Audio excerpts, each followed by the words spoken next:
The Appellate Division First Department is now in session. Good afternoon, everyone. Welcome to the Appellate Division First Department's virtual argument session.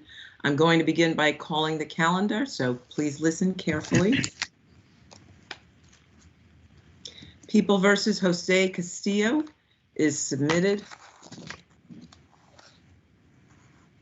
Hunt versus New York State Housing for the appellant. Appellant, Your Honor, David Squirrel. Good afternoon. Good afternoon, 5 and 1. For the respondent. May it please the court, Justices Stephen Gerber, Schuman, Updike, Kaufman, and Gerber for respondents, New York State Housing Finance Agency and State of New York Mortgage Agency. And 5 minutes for you, Mr. Gerber. Thank you. Thank you. Wu Deo is submitted. Evans versus Bloomberg. For the appellant. Good afternoon, Your Honor. Elise Bloom, Proskauer Rose for the appellants, Bloomberg LP, and Keith Grossman. It's 5 and 1 for the respondent. Thank you. For the respondent, Neil Machiavelli. Good afternoon, Your Honor. Good afternoon, 5 minutes. Barreto versus 750 third owner for the appellant. Good afternoon, Your Honors. Patrice Coleman from Pillinger, Miller, Tarallo for appellants. 4 and 1 for the respondent. Good afternoon, Your Honors. Romina Timonovich from the law offices of Michael Lemonsov for the respondent, Margaret Barreto. And that's 4 minutes. People versus Christopher Filippo for the appellant. Good afternoon, Your Honors. Anjali Pathmanathan from the Center for Appellate Litigation. 4 and 1. And for the respondent? Good afternoon, Jennifer Westfall for the people. 3 minutes. Cedro LLC versus Axia Realty is submitted. Sanchez versus MJMC Home Health is submitted. People versus Deshawn Pope. Good afternoon. Deshawn Pope. Good afternoon, Your Honor. Brian First from the Center for Appellate Litigation for Deshawn Pope. That's 5 and 1. And for respondent? Good afternoon, Your Honor. Nathan Scher for the people. 5 minutes. Thank you. SARL Gallery versus Marlborough Gallery for the appellant. Good afternoon. It's Richard Rossberger for the appellant, defendant appellants. 6 and 2 for the respondent. Good afternoon, Your Honor. This is Jeremy Wallison from Wallison and Wallison. 6 minutes. Misopoulos versus Lovebug Nutrition for the appellant. Good afternoon, Your Honor. Greg Cronin of Blank Rome for defendant appellants. 5 and 2 for the respondent. Good afternoon, Your Honor. Jackson Davis of Cohen, Talbot, Spivak, and Wagner, the local counsel to respondent. We ask the court's permission for Mr. Robert Smeltzer, who's been admitted pro hoc vice, to argue on behalf of respondent. I'll grant the motion. 5 minutes for Mr. Smeltzer. MUFG Union Bank versus Axos Bank for the appellant. Good afternoon, Your Honor. This is Jeremy Deutsch from Anderson Kill for appellant Axos Bank Party. That's 5 and 1, Mr. Deutsch. Thank you, Your Honor. And this is Zach Tripp from Weil, Gotchel, and Manges for the appellant Epic Systems. That's 5 and 1. For the respondent? Good afternoon, Your Honor. David Kiko, Pillsbury, Winthrop, Shaw, Pittman for respondent MFUG Union Bank. 7 minutes. Volpe versus NYC Department of Buildings for the appellant. I'm sorry, that's submitted. Deichkowitz versus the City of New York for the appellant. Good afternoon, Your Honor. Ellie Herman for the appellants. 5 and 2 for the respondent. Good afternoon, Your Honor. Lawrence Rogers from the Plata Law Firm for the respondent. 5 minutes. People versus Levon McCurchin is submitted. Itria Ventures versus Beaver Street is submitted. U.S. Bank versus Lightstone Holding. Your Honor, Caitlin Halligan for Lightstone Holdings.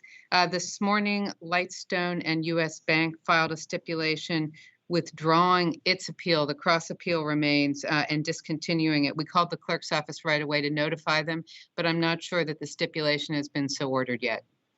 Yes, we received it, and it has been. So I imagine that you are no longer arguing, Ms. Halligan. That am is I right? correct. Yes. That's correct, Your Honor. And I will log off Teams unless you would like me to stay on for any reason. No, thank you.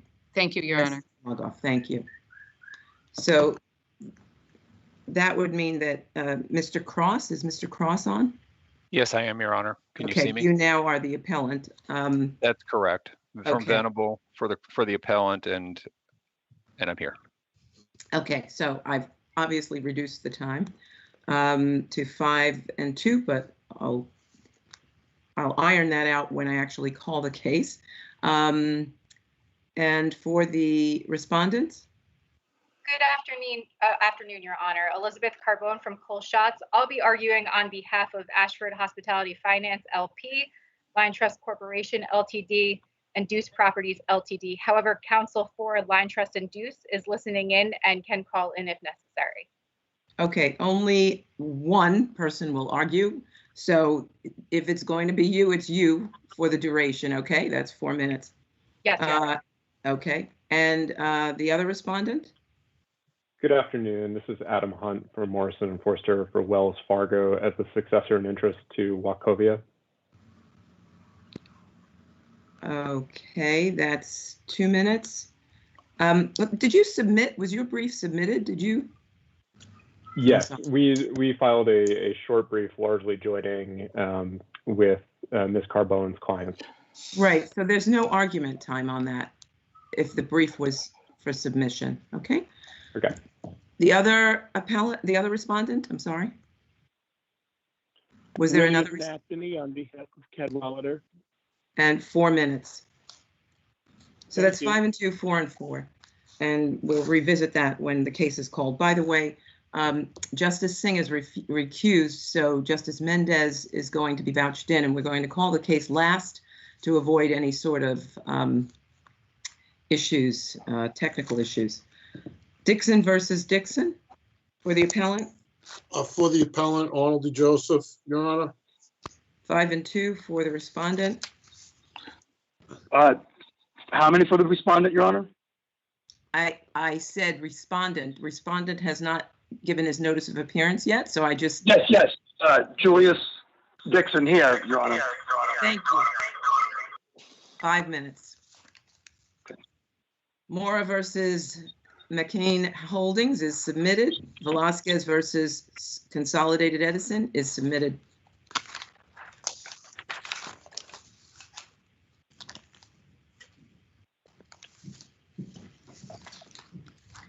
Okay. Counsel, before I actually call the first case, please remember, as always, that we have your briefs, we have the record, we're fully familiar with the facts of your case, so please go directly to the points that you wish to make. Also, as is customary, please don't speak when a justice is speaking. It's particularly important now, of course, so that we can all hear one another. And finally, please keep your mics muted unless you are actually speaking when your case is called. Thank you for your patience and cooperation. The first case for argument is Stephen Hunt versus New York State Housing Finance Agency and the State of New York Mortgage Agency. And if you just wait 1 minute before you begin.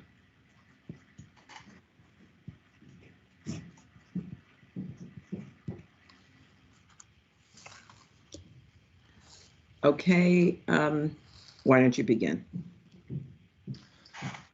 May it please the court. My name is David Squirrel, and I represent plaintiff appellant in this matter. Your Honors, in essence, the dismissal by the lower court pursuant to CPLR 3211 subdivision A subdivision 1 had absolutely no basis in law or fact. That is the primary basis, to my understanding, that respondent is relying upon in this matter.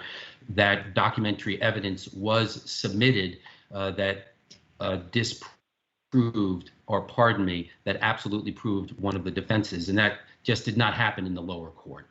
The respondent is relying upon the argument that the statute, the Public Authorities Accountability Act, passed in 2005. So, counsel, let me just ask you about that. 2002, the 2002 Senior Officers Incentive Plan was not passed by the board. It was simply with the signature of the CEO. So it was an executive order, essentially. And that was in 2002, correct? That is correct. However, Your Honor, Okay, it so then was just signed let me off finish. on. I didn't quite finish. I'm sorry. So then in 2005, the PAA essentially, well, I would ask, didn't it nullify the severance packages that were signed by the 2002? Didn't it nullify the 2002 senior officers plan? Respectfully, Your Honor, I disagree with that conclusion. The first fact I'd like to bring to the court's attention is that it was not just passed solely by appellant's hand. I'm referring to the 2002 incentive plan. Of course. It was signed off. The respondents are coterminous public authorities, and it was. But did it have signed. board approval? Was there board approval? I mean, that's really what's significant.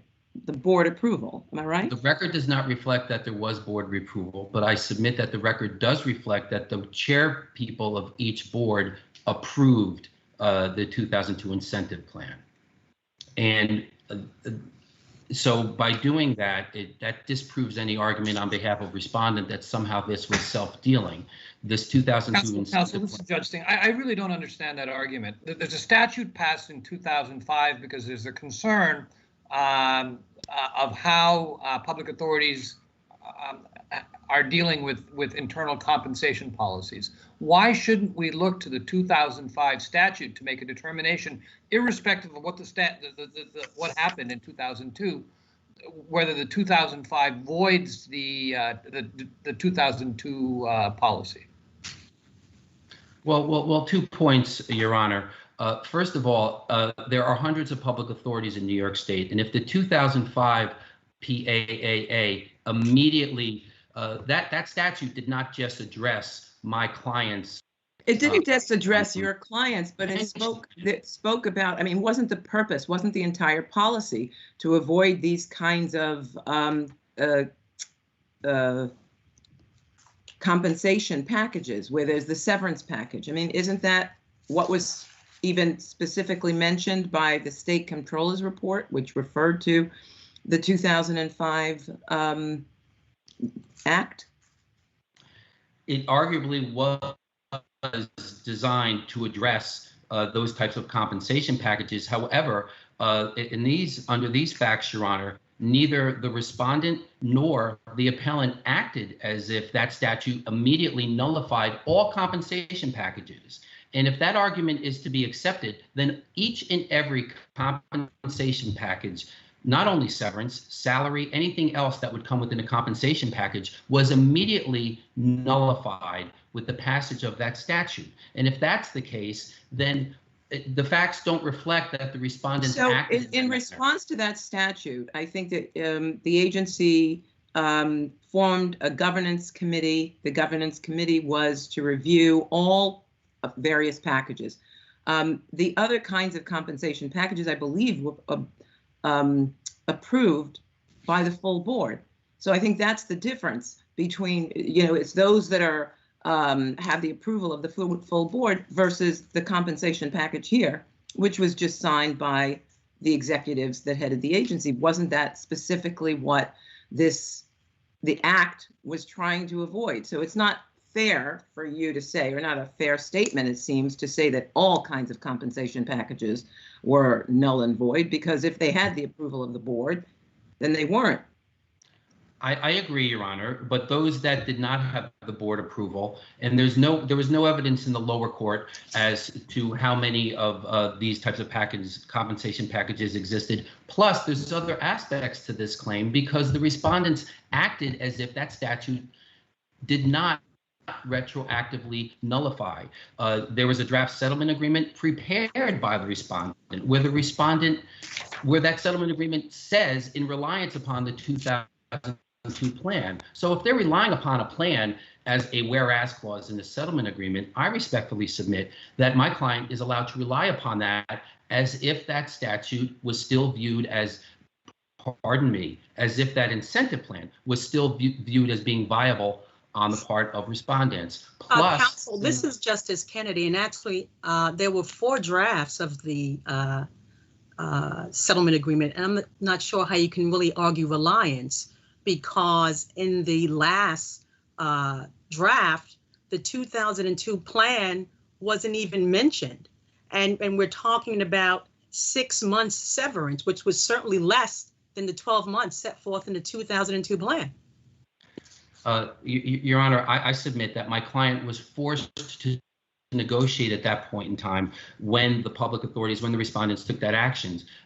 Also submitted to the lower court was memorandum from the outside counsel of respondents, where that outside counsel did say that past practices basically remain. So I would submit that there was no documentary evidence submitted that irrefutably proved one of the respondents' defenses, and the actions taken by respondents during that period of time absolutely reflected the fact that the respondents, they must have thought there was something viable about that 2002 incentive plan, because it was mentioned in a draft settlement agreement. And I think during negotiations, there are a lot of things said over periods of time, and that's when a meeting of the minds is met. That's how they find their way into a whereas clause. So you bring up the memo, you bring up the memo, but certainly, within that memo, there was no discussion, no analysis of the 2005 PAA, no analysis at all. Yes, Your Honor, and part of the consequence is that the lower court wrongfully dismissed this before any discovery could take place. A lot of the points made by respondents, I respectfully submit, are points that demonstrate there are conflicting facts here. And if the respondent is asking this court to find facts, to determine facts, then I respectfully submit that is an admission that the lower court should not have dismissed this on documentary evidence. Because the counsel, why don't you, if you finish up your thought, we're going to move to the respondent.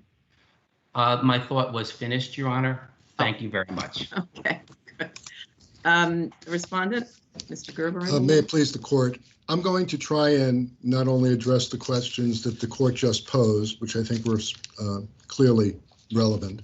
The 2005 Act took effect, but I would like to also point the court to the fact on this issue of so-called reliance on a plan or reliance on Hitzman. There's a timetable here that shows the following.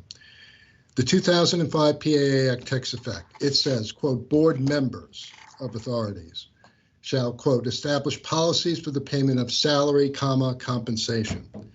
What happens after that? In May 2005, the co-agencies, the respondents, established governance committees pursuant to the 2005 Act. And those governance committees in December 2005, more than a year before the purported Hitzman memo, adopted policies and procedures. For the record, on the Sony-May, S-O-N-Y-M-A side, and on the NYSHFI side at record 145 and at record 112. And what does that adopted policy say? Quote, the compensation of the president shall be set by the board of directors. And who transmits those governance policies to the boards for the December 15th, I believe, 2005 meeting? The president, plaintiff Appellant Hunt. These policies were reported to the board, the entire board, on December 15th. It contains the procedure, and it says in the policy that the board shall approve the compensation of the president. Counsel, the argument that counsel, is there anything in the record to suggest that while these meetings were occurring, that in fact the 2002 plan was expressly revoked? No, because we believe the 2002 plan was never in effect after the PAA was adopted. And it was, by dint of the statute, required that some form of compensation for, quote, severance for a year's salary or less was required to be made by the board members. Now, we're not dealing with a situation where maybe this occurred the day after the act took effect. During the entire year and a half, almost 2 years before this, the board's adopted policy. The board policies as of December 2006 were that the compensation of the president was to be made by the board. It's a red herring to suggest that it wasn't voided, because I think the argument really almost says, well, severance is not really it's not really salary, it's not really compensation. It clearly is. It clearly is under any term an amount being paid to an employee paid upon discharge or termination. How do you respond to your adversary's argument that in the drafts they were referenced to the 2002 plan? So surely there was an intent of some sort that there would be compliance with them.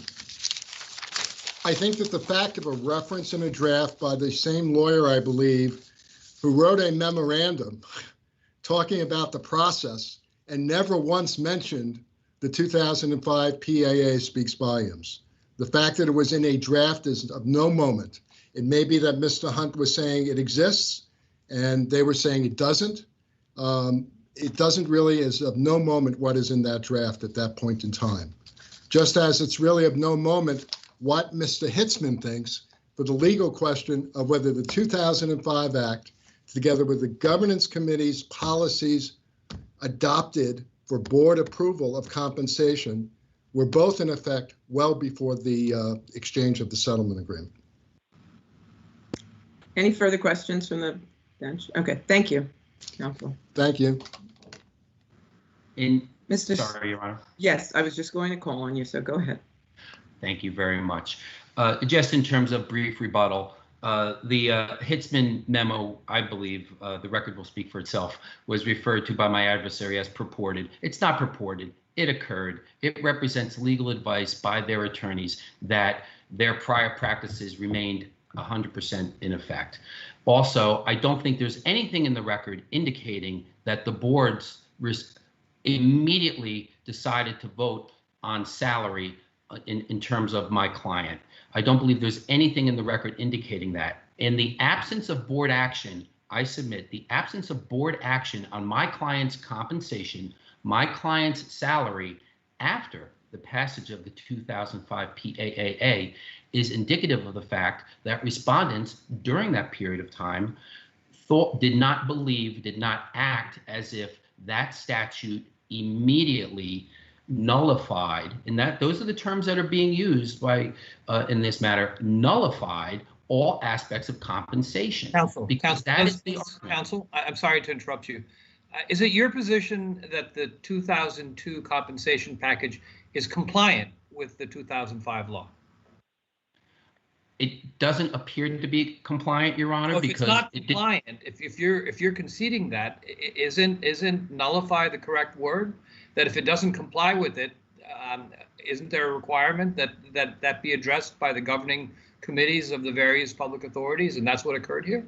I think at a minimum there could have been discovery on how it came to pass that those two presidents of each board signed this 2002 incentive plan, and there might have been facts that could have come out in the lower courts that indicated that that process was arguably in compliance with the statute. We don't know that, Your Honor, respectfully, because this case was dismissed prematurely with no discovery. And I submit that the two public agencies could be in compliance, sync compliance with the statute by not, and also at the same time, not nullifying the 2002 plan. Clearly, the statute gave these two agencies marching orders. They did. It did. Thank you very much. Thank you very much. Evans versus Bloomberg. Good afternoon, Your Honor. Elise Bloom for the appellant. You may begin. Thank you, Your Honor. I represent, as you know, Bloomberg LP and Keith Grossman. This court should reverse the trial court's decision and dismiss the lawsuit against the defendants in its entirety and with prejudice based on the broad general release covering the claims in the underlying lawsuit that the plaintiff executed. Plaintiff Lori Evans unequivocally released all claims known and unknown that But counsel, it doesn't refer specifically to fraud, correct? Does that make a difference? It refers, the answer to your question, Your Honor, is that it does not make a difference. It refers to claims sounding in tort. It also refers to any claim related to her employment, the termination of her employment, any claims for employment discrimination. And the reason why a specific reference to fraud is not required is because it, as I said, it specifically references tort. And in order for this court to invalidate the release based on a claim of fraudulent inducement, this court would have to ignore the black letter law of the Court of Appeals decision in Centro and find that there had been an alleged misrepresentation that fell outside the scope of the release agreement. And we do not have that here. The only purported misrepresentations that the plaintiff claims relate to the termination of her employment and her entitlement to severance compensation. And as I said, the clear language of the release specifically talks about severance, bonus, wages. It also talks about discrimination claims. The alleged misrepresentation as to the discrimination claim is that she found out at some point, some identified point in the future, that she had been replaced by a younger individual. That, within the context of an age discrimination claim, would not constitute a separate fraud.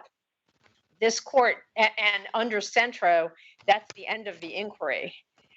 With regard to the question of whether or not it could constitute a separate fraud, this court need look no further than the specific allegations in the verified amended complaint that the plaintiff submitted.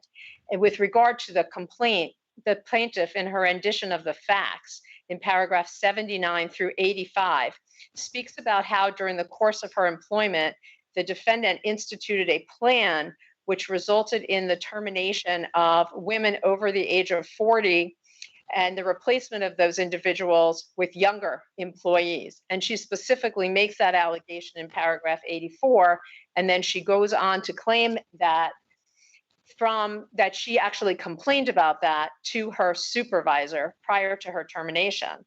In addition, in the verified amended complaint under the causes of action, and specifically the age discrimination cause of action, the plaintiff specifically alleges, as one needs to in order to make out a prima facie claim, that she was replaced by a younger employee.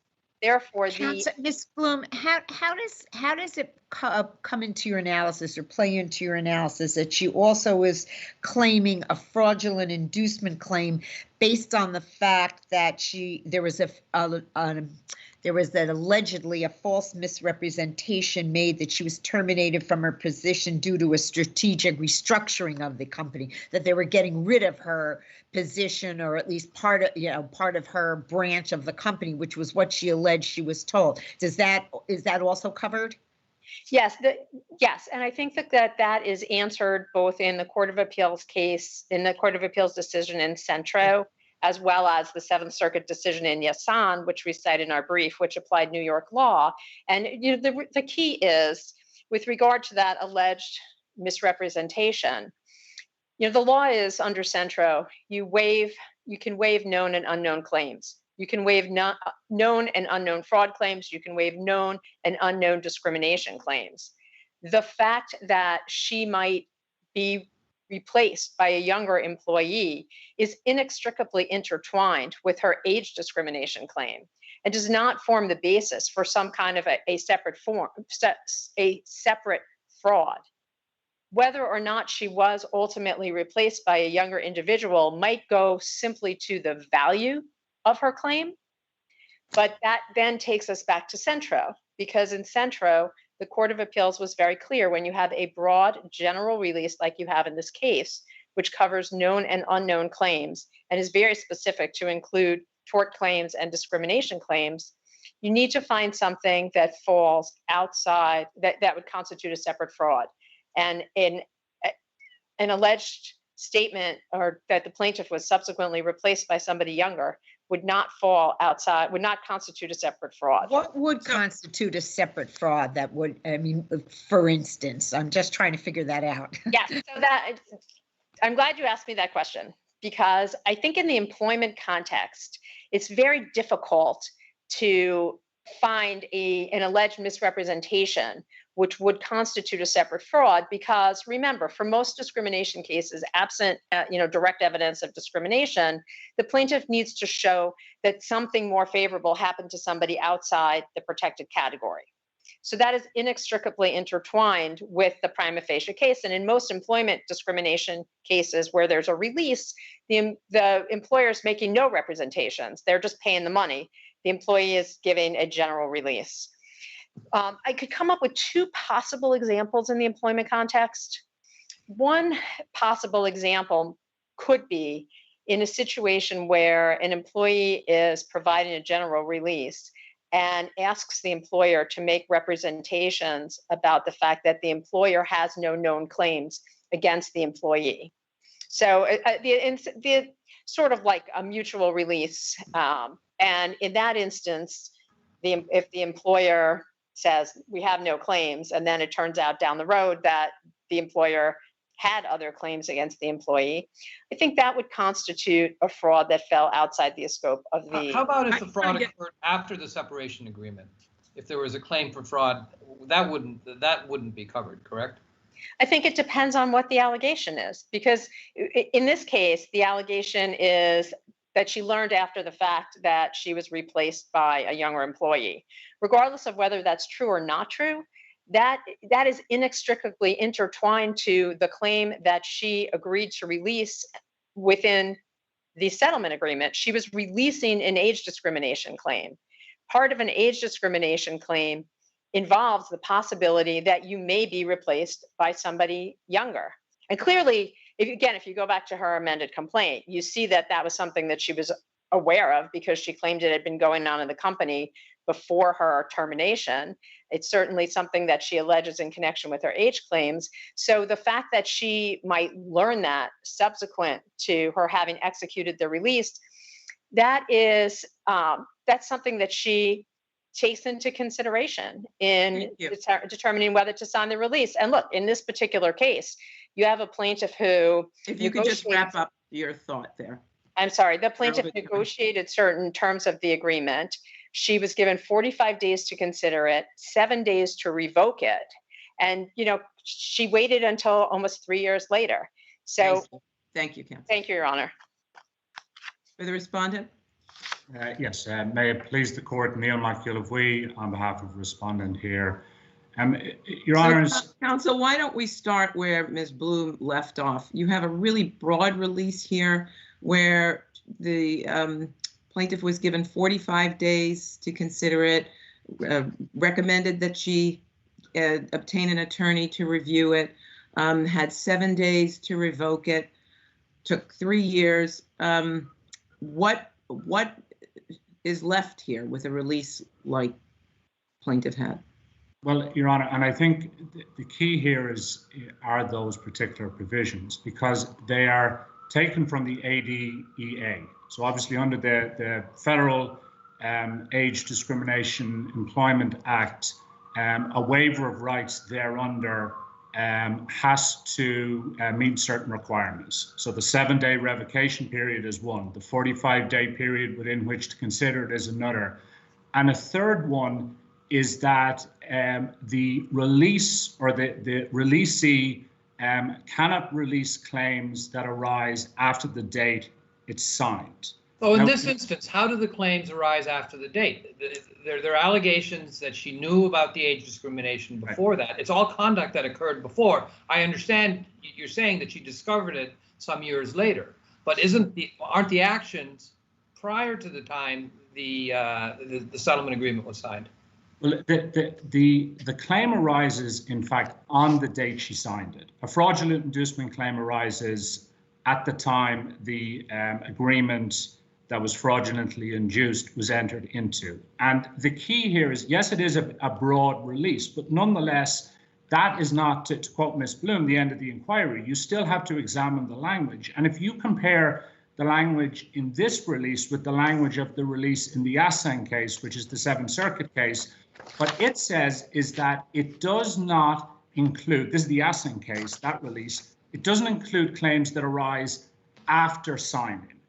The difference here is that it doesn't use that language. That's the ADEA language. It uses its own language, and it says that it only includes claims that arise prior to signing, which excludes the date. I'm sorry, signature. counsel. I still don't understand. How does the claim arise after as opposed to prior? Because the allegations are all of conduct that occurred before the agreement was signed. So if you can explain that to me. Right. Well, the agreement doesn't include a claim that arises on the day it's signed. It only encompasses claims that arise prior to the date of signature. That's what the release says. So if a claim arises on the actual day it's signed or thereafter, it's not included. And the fraudulent inducement claim here arises on the date of signature. So that's the key difference between the release here and the release in, for example, the Yasin case. That release does include claims that arise on the date of signature. This one doesn't. And again, I would say that appellant here is looking to essentially avoid the consequences of a badly drafted release. I would also say, apart from that, and that's in terms of the fraud claim, there is a separate requirement whereby if an unknown claim is released, and there's no doubt here that the claim was unknown, the release still must be fairly and knowingly entered into. Now there are. Doesn't your client acknowledge that she fairly and knowingly entered into the settlement? No, what I think she acknowledges, and if you look at the Mangini case, there are two limbs, as it were, of the test. She was given time to consider it. So the claim certainly would not be here that she didn't have enough time to consider it. But the separate limb is whether there was overreaching and unfair circumstances, which I think is a very fact-laden inquiry, and particularly here where there's no dispute that she had a nervous breakdown. And again, I don't mean that in a sort of a rhetorical sense. I mean an actual, a breakdown which led to her admission into hospital 10 days earlier. I'm sorry to interrupt you. Fair enough, she had the breakdown, but under the settlement agreement, she had the right to consult an attorney, as was pointed out by counsel and my colleague, and she had the right to revoke. So under those circumstances, how can you argue that it wasn't fair? Well, she had the right to revoke, and again, I wouldn't take issue with that aspect of it. Yes, she had time to consider it, and she had 7 days within to revoke it. But on the other hand, she had a nervous breakdown 10 days earlier. And I think Mangini mandates that you look beyond, again, I'm quoting from the decision, the first limb is whether there was insufficient time to deliberate and investigate. It does meet that test here. But the separate limb is whether there was overreaching in unfair circumstances. And again, that's a fact-laden inquiry. And I think here, it's not to say that ultimately we will prevail, but I don't think it can be decided on a motion to dismiss. Do you have anything else, counsel? No, thank you, Your Honor. Okay, thank you very much. And Ms. Bloom, I'm going to ask that you pick it up there. Are there overreaching and unfair circumstances here that should lead to not dismissing this case? No, Your Honor, there are not, for at least two reasons. Reason number one, with regard this case, to the extent that one, we're going to assume that there was duress. This court's decision in Allen would provide another basis by which the release agreement would bar the plaintiff's claims. Her failure to repudiate the agreement for almost 3 years as a result of allegations of duress under the Allen case is just legally insufficient. There's also a number of other cases where this court has dismissed as a matter of law, cases where somebody claims they were having a major depressive illness or some kind of psychological disorder that impacted their ability to consider a release, where in facts that are a lot less compelling than the facts here, where, as I think the court has already pointed out, you had somebody who was actually, and part of the record is that she was negotiating the terms of this agreement. She negotiated the severance. She made a decision about her health benefits. She asked questions about a non-compete. So, and then she waited 3 years. And the lower court found as a matter of law, no duress. The only basis upon which the release is the court found the release to be potentially invalid was the fraudulent inducement piece. And where I think counsel is making, there's a key issue, there's a key problem with his argument with regard to that paragraph 15, is that in order to have a claim for fraudulent inducement, you still need a fraud that is separate and apart from the claims that have been released under the broad terms of the agreement. And under Centro, which is black letter law, and in this case, allegations that she may have been replaced by a younger person may go to the value of the claim that she was releasing, but it certainly doesn't go to whether or not the release effectively released her claims. Thank you, counsel. Thank you both. Thank you. Barreto versus 753rd owners. Good afternoon, Your Honors. May it please the court. Patrice Coleman for appellant defendants. Your Honors, I believe this case is May I just ask you, this is a slip and fall in the lobby. Sure. Actual and constructive notice is usually a question of fact for the trier of fact, right? How did you eliminate the question of fact in this case? Thank you, Your Honor. I think that the notice issue in this case is clear. There were no complaints of water in this lobby. There were no prior accidents. Well, wasn't there in fact, I'm sorry to interrupt you, but wasn't there in fact another accident approximately a year earlier with water in the lobby? Thank you, Your Honor. That, I believe, is reproduced in the record on page 641, and I don't think that that is notice of anything in this case. Was that in a different area of the lobby? It was, number one, in a different area of the lobby. If you read the report, there's nothing that says that that person actually slipped on water in the lobby. It certainly doesn't give notice of the water that this plaintiff fell on or claims she fell on. And there's absolutely nothing anywhere in this record to show the water that this plaintiff is claiming she fell on, that it was visible, how long it was there, where it came from. There's just nothing in this record that established that. And the court below never addressed the prima facie showing of the defendants on the notice issue. There are plenty of cases. There's a long line of cases similar to this, factually similar, that were dismissed and dismissal upheld by this court. Counsel, how long was the, based on the record, how long was the water on the lobby floor?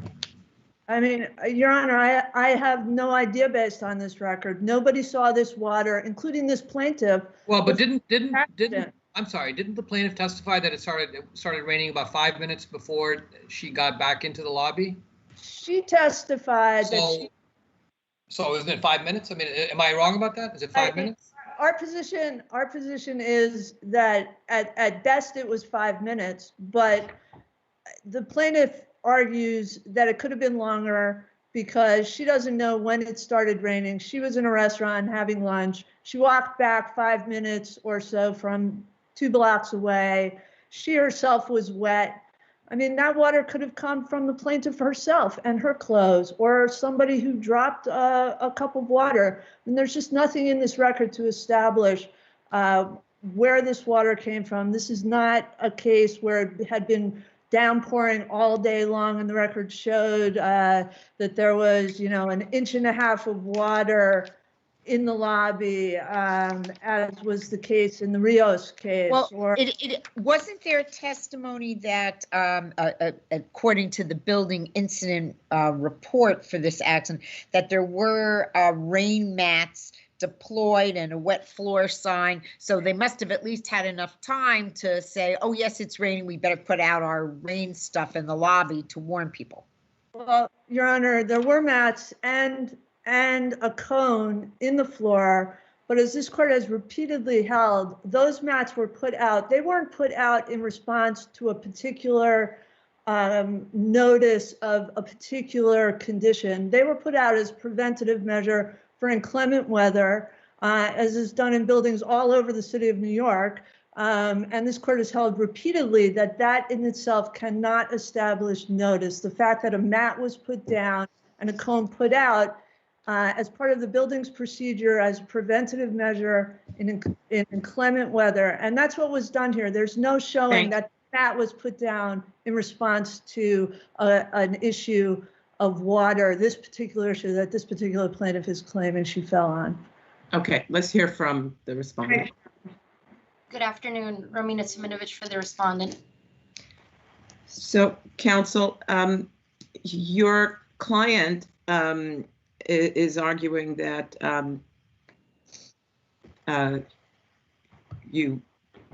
there was no, you didn't prove actual or constructive notice. What do you have to say for that? What's your response to that? Well, my response is that the lower court got it right, Your Honor. As far as the constructive elements are both actual and, elements of notice are both actual and constructive. So there's the actual elements of notice and there's the constructive. We feel that the lower court on the constructive part of it got it completely right. There's no evidence in this case as far as that was provided by defendants to show what was done on the date of the accident, to show that the proper procedures were done, that there was... As my colleague, I think, pointed out, there were mats and there was a cone. Opposing counsel said these were things that were out all of the time. And I think your client in deposition testified that she was on her way back. She was 2 blocks away, 5 minutes away, and all of a sudden there was an unexpected downpour on a day that was otherwise sunny. Well, you're sorry, I didn't mean to cut you off. Yeah, no, so my question is, so are those 5 minutes enough time for them to prepare to deal with this wet condition that no one saw prior to your client falling? My client's testimony is that it took her approximately 5 minutes to walk back from the restaurant that she was frequenting. The time at which the rain fell, she is not 100%. So it may have been raining. Well, she did say she was 2 blocks away. I don't know where in the 5 minutes that was, but she said she was 2 blocks away from her office when it started to rain. Correct. And when she was walking back the entirety of that time, it was raining. Your Honor, as far as the client... Well, that's still a very short time, whether it took her whatever the time of the 2 blocks was, it wasn't more than 5 minutes. That we could be sure about. That's true, that 100%, Your Honor. However, the amount of time that it took for them to put down the mats, to put down the cones, is also a relevant factor here. They knew that the inclement weather was going to happen. They were preparing for it. So they put down, I'm sorry to interrupt you. So they put down mats, there's a yellow cone. What more are they supposed to do at that point? Your Honor, the part of the decision that's relevant is that what is missing and what's lacking from the constructive element of notice is that there is no testimony that they did anything to show when the last time they inspected the area where plaintiff fell. But 5 minutes, but isn't 5 minutes, isn't that an unreasonable amount of time for them to be inspecting? No, Your Honor. Down the mats and the cone, and it's probably 5 or 10 minutes, right, at most. Your Honor, actually, there's a case exactly on point that's cited by the lower decision, and that case is the Kelly v. Rosa case, where it says that someone inspected the area just 10 minutes before plaintiff's fall. So I mean, you're suggesting that they constantly, every 5 minutes, have to check the area. I mean, they put down, as defense counsel indicated, they put down these mats and cones when they know it's going to rain, like they do in buildings all over the city as a preventative measure. But that in and of itself does not create any kind of the knowledge that maybe there will be a problem. So they do this as preventative of any problems. It does not create the liability. And I mean, you can't be suggesting that every 5 minutes they have to inspect what they've done, and periodically maybe, but this rainstorm had just started. They put down the things and they put down the cone and the mat. I don't see what else they could have done in this short period of time other than what they did. Well, Your Honor, that's an issue of fact for the jury to decide. And they have at least 6 to 7 people that work in this lobby and who are responsible to contact the porters to let them know if anything needs to be mopped up. None of that was testified to. We don't have any affidavits. We don't have any statements. There's nothing in the incident report to show what was done as a measure to make sure that the area where plaintiff fell was free and clear of water. That's the problem with this case. Thank you. Counsel, you have a minute. Thank you, Your Honor. I don't have much to add. I agree. I think there's absolutely no notice in this case. There's no notice even of what this plaintiff fell on. The mats were out. Well, I think she said she fell on water. I don't think there was a question about that. She fell on water. That's true, Your Honor. I'm sorry, but we don't know where that water came from. And that water could have just as easily come from the plaintiff herself, who had to have been wet, having walked back in the rain. In this soaking downpour. This case is very distinguishable from the cases cited in the lower court's decision and in respondent's brief, where notice was shown. That was not shown here. The court below erred in not dismissing this case. There is no question of fact here. Thank you, Your Honor. People versus Christopher Filippo. Or Filippo, I'm sorry. Good afternoon, may it please the court. Anjali on behalf of Mr. Filippo.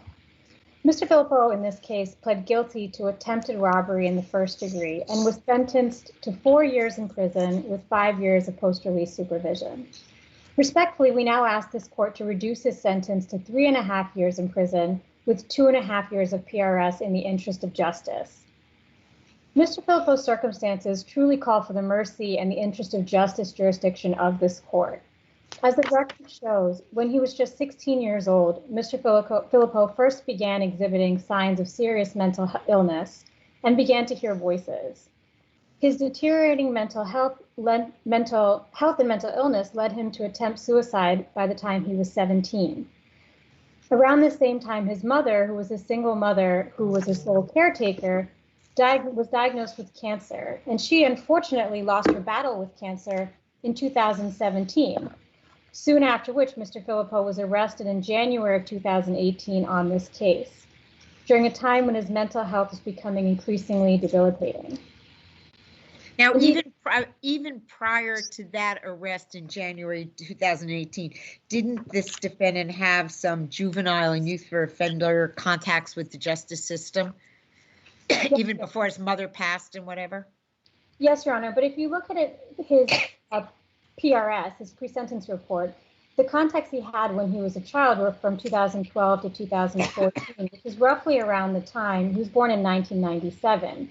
So all of this is sort of indicating his debilitating mental illness and the growing signs of mental illness. Obviously, I'm not a mental health professional to be able to draw that link, but when his serious mental illness started to be documented, particularly in this case, it was clear that at the time this incident occurred, which was January 9th, 2018, he was untreated for schizophrenia and was exhibiting signs of significant mental illness. And the proof of that is because at his arraignment, the arraignment court judge themselves ordered a 7:30 exam for him to be analyzed by the psychiatrist, and that analysis, plus the Rikers Island mental health professionals, resulted in Mr. Filippo being committed to the Kirby Psychiatric Center because he was not fit to proceed. The documentations from those officials show that he had disorganized thought process, hearing voices, internally preoccupied symptoms. I'm sorry, so where is he now? Where is the defendant? He's currently incarcerated in Doc's custody upstate, Your Honor. So he's not in Kirby. He's not in a psychiatric facility of any kind. No, Your Honor. He was found fit in June of 2018. And why that's really important, actually, is because 5 months after this incident occurred, after he received consistent, stable treatment in a mental health facility, he was found fit to proceed. And what his social workers documented is that once he received the proper mental health care, and once he was in a controlled treatment and environment, he no longer exhibited symptoms of mania, of depression, of thought disorder, and he began to understand the necessity to take his medication consistently and follow his treatment plan. And what kind of a support system would he have on the outside? So you're asking for a reduction in the PRS. PRS is supposed to provide that kind of support. Why would a reduction of that support be a good idea here? Your Honor, so I contest that post-release supervision provides someone with adequate mental health support. Post-release supervision is parole. A parole officer is not a mental health professional. And when we're looking at someone who's facing on the outside, if he violates anything with his parole officer based on his serious mental illness, he faces more jail time, up to 5 years on his current sentence.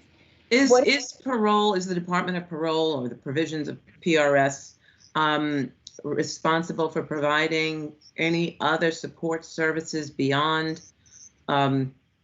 check-in with the parole officer?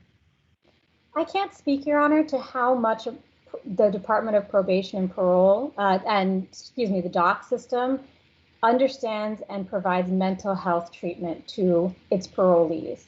What I can say is that a parole officer themselves is not a mental health professional. And so if the parole officer is the person that is assessing whether or not Mr. Filippo needs mental health treatment or needs non-parolee contact, like checking in every day or every week, et cetera, that person doesn't have those skills. But don't they have an obligation as the parole officer if there is a mental health protocol that's put into place once he leaves incarceration? Then the parole officer can check to make sure that he's following through with the required dates. I mean, so that there's somebody watching to make sure he's going to the things he should be going to help him with what he needs help with. I mean, he doesn't have his mother, you told us, anymore, which is very sad. Does he have anyone else that would be able to, be of assistance in those kinds of things? Because we know how difficult it is. Certainly, Your Honor. So yes, he does have family that is in New York City, including an uncle and I believe a grandmother, an uncle that he used to live with at a period of time before his incarceration.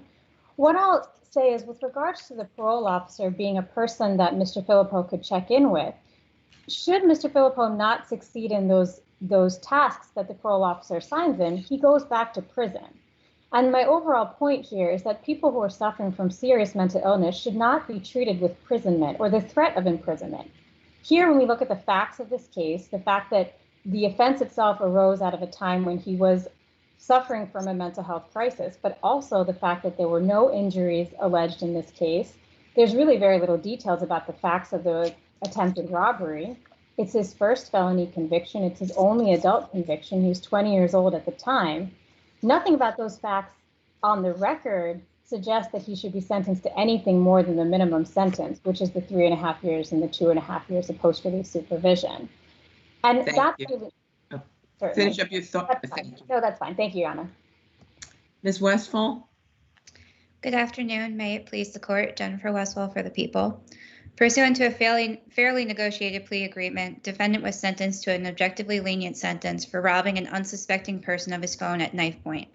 The negotiated sentence was both fair and appropriate and should not be disturbed on appeal. Defendant has improved in terms of his mental health during the pendency of his case. There is no reason why he would not continue to benefit from the structure of supervision. So he didn't benefit. It wasn't the structure of supervision itself that caused him to improve. It was the psychiatric support and the psychological support and the medication that helped him to improve. So what about the parole circumstances, without anything further, will assist him in improving? In other words, the parole officer, as counsel said, is not a psychiatrist, not anyone whose specialty is in that area. So how would it help to keep him on a long period of parole or PRS? I meant initially that his interactions with the criminal justice system have brought him to a point where he could be stabilized. Again, I don't know, can't speak to the specifics of parole supervision, but it'd be my understanding that if he's checking in with somebody constantly, there's somebody that's watching and is able to provide him with resources or be able to be a sounding board of some sort. Yes, parole officers are not medical health professionals. Do they have a responsibility to provide services? Do you know whether the parole officers have a responsibility to provide those services?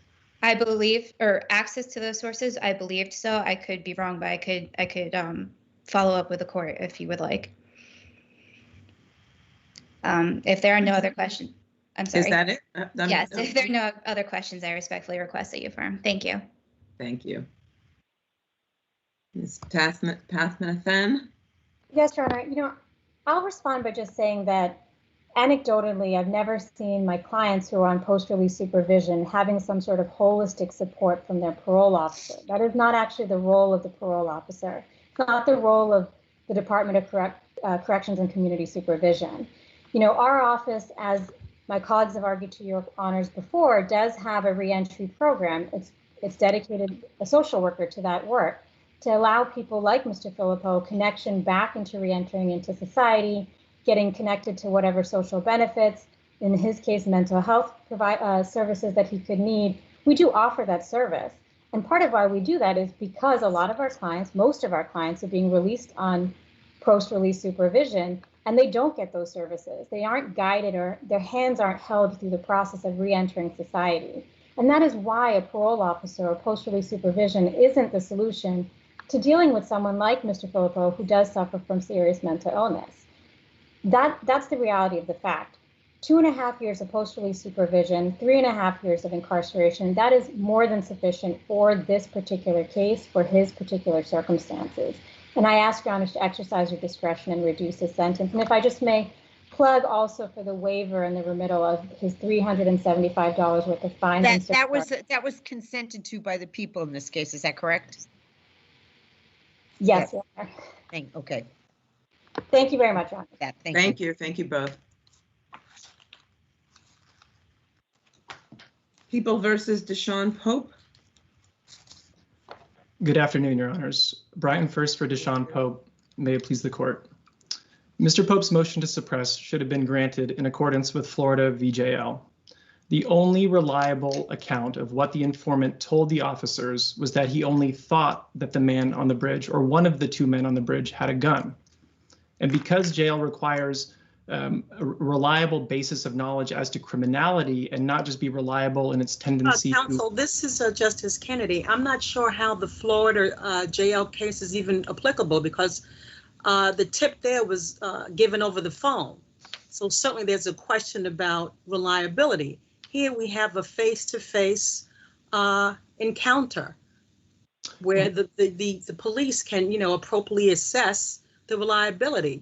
Allegedly it was an MTA worker wearing a uniform, indicated a very detailed description and the direction that defendant and his accomplice were traveling. So I'm not sure Florida is even applicable here, the case. Right, Your Honor. Well, so first I would just say that there's nothing in jail that limits its holding to phone calls. What jail is concerned about is unknown and unaccountable informants. And that's exactly what we have here. But counsel, forgive me to interrupt you, but the circumstances are even greater than that. In this case, the cops just didn't happen on the scene. They came to the scene because there was a shot spotter activation. So they understood that shots were being fired, and then they speak to a person, the informant, who maybe is an MTA employee, who points to the bridge. Well, Your Honor, first I would just say that a shot spotter alert, unless the people provide some evidence of the reliability of ShotSpotter below, which they did not, it should not serve as the basis of any level of search under DeBoer. There's no. It's just one factor. I think isn't it sort of a totality of the circumstances here in terms of what was seen, as opposed to isolating one factor?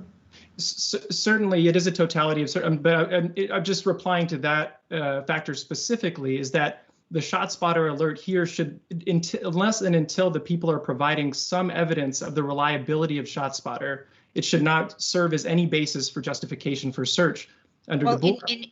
In terms of, again, with the totality of the circumstances, wasn't the situation also here that the informant or whoever, the potential or the possible MTA employee also described what the two men were wearing. So it wasn't just there were two men and ran that way, but in addition to that, they said what they were wearing. And when they did stop the men, they were in fact wearing the things that were explained by the MTA. So when you're adding this up, I mean, it all comes together. Well, Your Honor, but this was exactly the case in JL, is that the informant gave an accurate description of what the person was wearing and where they were, but the court there said it wasn't enough, that the tip has to be reliable in its assertion of illegality. And here the informant's tip that he thinks one of the men on the bridge had a gun evinces just the opposite. It's a guess, it's an assumption, and we don't know. This is an unknown informant, so it's informed by all their unknown biases, prejudices, physical limitations. We just don't know that. So, and that's, so if you look, the court below credited Officer Contrado's testimony here, but based on a completely erroneous understanding of what Detective Schmall testified to. And what the court said was Detective Schmall, who interviewed the sergeant on the night of this incident, confirmed that the sergeant told him that the MTA employee informed the sergeant that the shooter was a heavyset man clad in a Appellate jacket. But if you look at Detective Schmall's testimony, and that's December 14th, pages 20 to 22, he says nothing of the sort. He says specifically that Contrado provides no information whatsoever as to the content of the informant's tip. And he further says what Radzawan said about the tip was that the two men were on the bridge. He described their clothing, and he said he thinks one of them has a gun. Wait, so what you're saying is that the only thing different in the statement was with regard to the gun. Thinks he has a gun. That's it. Everything else, the Appellate jacket, the person who was with him who had the black hoodie, that was all consistent, was it not? Well, it's largely consistent. The black hoodie, Officer Contrado never mentions the black hoodie. That's only Radzawan that mentions the person was wearing something black. Yeah, his friend. But Contrado never testifies to that. But it is largely similar. But that is the key difference there, because that is what determines the constitutionality of the stop under JL, is what is the basis for knowledge as to criminality. And so there's a large difference between identifying the person with the gun and saying, I think one of the two men on the bridge has a gun. Well, now you're saying something different. He didn't say one of the two men. He said the man with the Appellate jacket. He could have said the man with the other man, his friend, but he said the one with the Appellate jacket. That's under Sergeant Contrado's version of events, which for many reasons was not a credible version of events. There's a question between, you're saying two different things. One, that he was definitive, and the other that he said might. Are you now saying that he didn't say who had the gun? My understanding was that it was the difference between saying the man with the Appellate jacket has the gun versus the man with the Appellate jacket might have a gun. So, excuse me, Your Honor. So there was both officers gave conflicting testimony here. It was Officer Radzawan's version of events that said, he didn't just say who had the gun. He said, I think one of the two men on the bridge has a gun. Contrado testified that he said the individual with the Appellate jacket has the gun. And so what I read just a moment ago was the court crediting Contrado based on an erroneous understanding of Detective Schmall's testimony. So, but under either version, reasonable suspicion is not met, because if you're crediting Officer Radzawan, he's just saying, I think one of the men on the bridge has a gun. That's clearly not reasonable suspicion to search at gunpoint. If you're crediting Contrado, you basically have JL here. You have a bald assertion of criminality, and you have a physical description of the men. And neither provides reasonable suspicion to search under JL. Thank you. Thank you.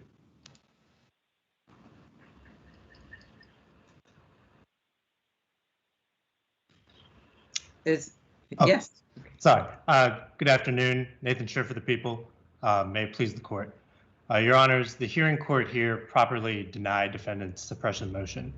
The officers in this case plainly had reasonable suspicion to stop defendant and frisk him for weapons.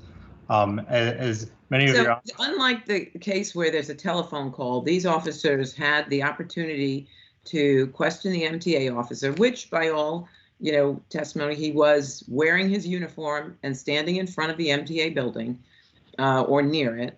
But they had every opportunity to ask his name and identification so that they could come back and question later or something, and they did nothing. And there's a question as to, based on the testimony of the two officers, inconsistency with the definitiveness of whether and who had the gun. Is that enough to have a gunpoint stop? Your Honor, I would say that under the totality of the circumstances, many of which multiple of your honors have pointed out, there was reasonable suspicion for the officer's actions in stopping and frisking defendant for weapons. Defendant argues at length a purported difference between, as you pointed out, the phrases "thinks he has a gun" and the individual with the gun. And it's the people's position that this semantic difference is of little import in the reasonable suspicion analysis. It's a colloquial phrase for an individual to say that they think something, meaning that they believe something. And so when even if the MTA employee stated that he thinks the defendant had a gun, that was just a way of him expressing his belief. And I think the important thing to think about when analyzing that is that we're making the same inference on the informant's basis of knowledge, which is ultimately what defendant is attacking. We're making the same inference whether or not. Well, many witnesses will say he has a gun. He has a gun. I believe he has a gun means I'm not sure he has a gun. I didn't see him waving the gun around. But I think he has a gun, as opposed to the one in the Pell jacket has a gun. We see witnesses, we hear witnesses say that all the time. We read those transcripts all the time, don't we? Yes, Your Honor. And I would say again that I believe that the important thing here is that we're basing we're inferring the same basis of knowledge whether the whether the informant stated that the defendant had a gun or that he thinks he had a gun. In both of these statements, we're inferring that the defendant, that the MTA employee saw the defendant with a gun. So when we have, aren't we encouraging police officers to sort of avoid or, not go through the steps they need when we accept something like this? I mean, when you have a witness, a potential witness in front of you, it seems like it could be a reliable person in the MTA uniform in front of the MTA building.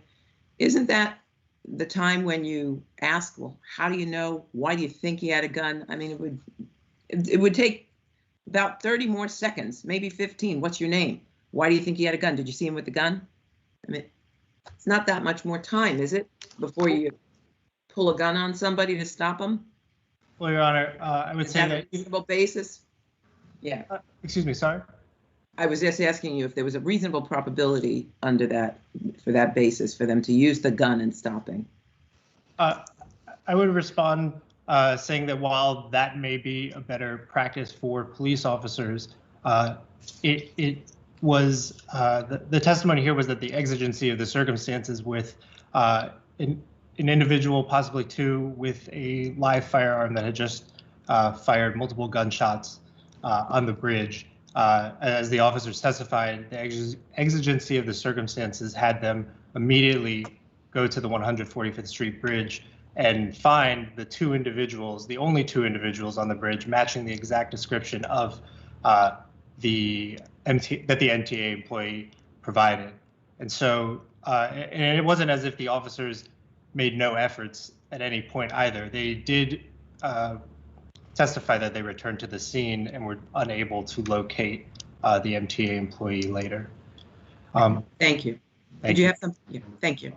Thank you. Counsel, you have a minute? Okay, I just have 2 quick points, Your Honor. First, I would say that what jail was specifically concerned about was not the ability to assess the demeanor of an informant, but it's specifically the reputation of an informant. It says with a known informant, you can assess their reputation and they can be held accountable should they provide false information. And both of those concerns are equally present here. There's no way that they could have assessed this person's reputation in this 5-second street encounter. They fast approached, he pointed them in the direction, and they drove off. Similarly, there's no way that, I mean, there's no reasonable probability he could have been held accountable for providing false information. If Mr. Pope did not have a gun, by the time they returned to that location, he still would have been gone. And the second thing that I would say, Your Honor, is that there is no presumption of reliability in a citizen face-to-face encounter. The people cite People v. Paris and People v. Reed for that proposition in their papers, but they leave out the most important word in that quote, and that's an identified citizen informant is presumed reliable. And in Paris, that was the neighbor of an address that was being robbed, and he identified himself as such and came to the location to help the officers. And in Reed, it was the victim of the crime. It was the store clerk who had received counterfeit bills. So in both of those cases, they knew exactly who the informant was. And so well, counterfeit bills are a little bit different than a gun that's been shot and people have heard 6 gunshots and someone with a gun is walking off. The exigency of the circumstance is a little bit greater. Certainly, Your Honor, but jail specifically rejected any firearm exception and said that it doesn't matter if it's a firearm. The officers, to search someone at gunpoint, they need reasonable suspicion. And so for that reason, thank you. Thank you. Thank you both. Thank you, Your Honor. SARL Gallery versus Marlboro Gallery. May it please the court. This is Richard Rossberger, Rottenberg, Littman, Rich for the defendant appellants Marlboro Gallery and Pierre Levay. New York courts. May I just ask, when did this claim accrue? Was it in 2007 or was it in 2008? And why? Your Honor, I think both parties have different opinions on this. Yes, I understand that. At the latest, in April 2007, when the French lawsuit was commenced by an artist named Chu Tae Chun, Counselor, this is Judge Singh. Wasn't that view rejected by Judge Wood in 2013 in SDNY? You made similar arguments, and she did not agree with that. Really, Your Honor, that's not correct. Firstly, we argued that Let me ask you this. If you think that wasn't correct, let me ask you. Sure. Doesn't the plaintiff have to suffer damages? And in this instance, it seems that not only did the plaintiff continue in the contract, but Mr. Chu continued to accept royalties from the plaintiff. So the contract continued, didn't it? Your Honor, yes, the contract continues just like in any material breach. The contractual counterparty has a chance to terminate the contract or to perform the contract. In this case, as well as all the cases we cited in which tortious interference claims were barred because the first interference took place outside the statute of limitations, the courts held that the claims were time barred because the first interference took place outside of the. But the first interference didn't stop. Despite the fact that interference has continued during the limitations period. Well, except the first interference didn't result in damages, so it didn't satisfy the tortious interference claim. Well, Your Honor, the record is replete with evidence that the French lawsuit damaged the plaintiffs. In fact, plaintiffs' counsel. Not so much that they weren't still able to pay the royalties. I'm not sure, Your Honor. Of course they continued to pay royalties. They continued to pay royalties up to 2012. And also, counsel, weren't plates were continued to be sold in that period between 2007 2008? Well, no plates of the plaintiffs were ever sold. Okay, from the very first instance of the French complaint, plaintiff has said it was not able to. But were third parties selling Chu's plates? Third parties were selling Chu's plates, and now, Your Honor, even after the acts that plaintiff says destroyed the contract, public auctions show that the plates are being sold. What's important here is that plaintiff could not sell the plates because according to plaintiff, if it tried to sell the plates, it would need to inform the potential buyer that Chu had commenced a action in France challenging the authenticity of the plates, and plaintiff's counsel correctly admitted failing to tell a prospective buyer that the artist was challenging the authenticity of the plates would be fraudulent concealment. Plaintiff's counsel plaintiff in the federal case in his deposition said immediately after the French lawsuit, he stopped selling plates. In fact, he had to tell all his clients that the artist had challenged the plates as being inauthentic. And your honors, that complaint, that French lawsuit continues to this day. And the challenges, the accusations of inauthenticity have never been withdrawn by the artist. I can't think of any more damage than an artist telling the dealer that wants to sell his pieces that he doesn't believe the pieces are authentic. And that accusation started from the French lawsuit. Now, tortious interference claims New York courts have held from the very, without exception, that the claims accrue when all the elements of the claim are present, first exist, and do not accrue a second time or a third time or a fourth time on subsequent interference. Plaintiff has not cited a single case. You can look through all the briefs, has not cited one single case holding otherwise. Instead, he tries to avoid the entire jurisprudence of tortious interference with contract claims under New York law. And then he's forced to fall back on three truly meritless arguments. First, there's this something called the difference in kind argument. Plaintiff argues that the confidentiality of the French lawsuit means it doesn't preclude the accrual of tortious interference with contract claims based on public acts like the JDA ad, the Christie's email. Both of those occurred in 2008, but plaintiff alleges they were part of the same scheme as the acts that occurred in 2007, the French lawsuit, which triggered the statute of limitations. What plaintiff fundamentally does not understand is that when a contract is tortiously interfered with, any subsequent interference with the same contract is necessarily of the same kind, especially whereas here, the breach involves the same provision of that same contract, i.e., the covenant of good faith.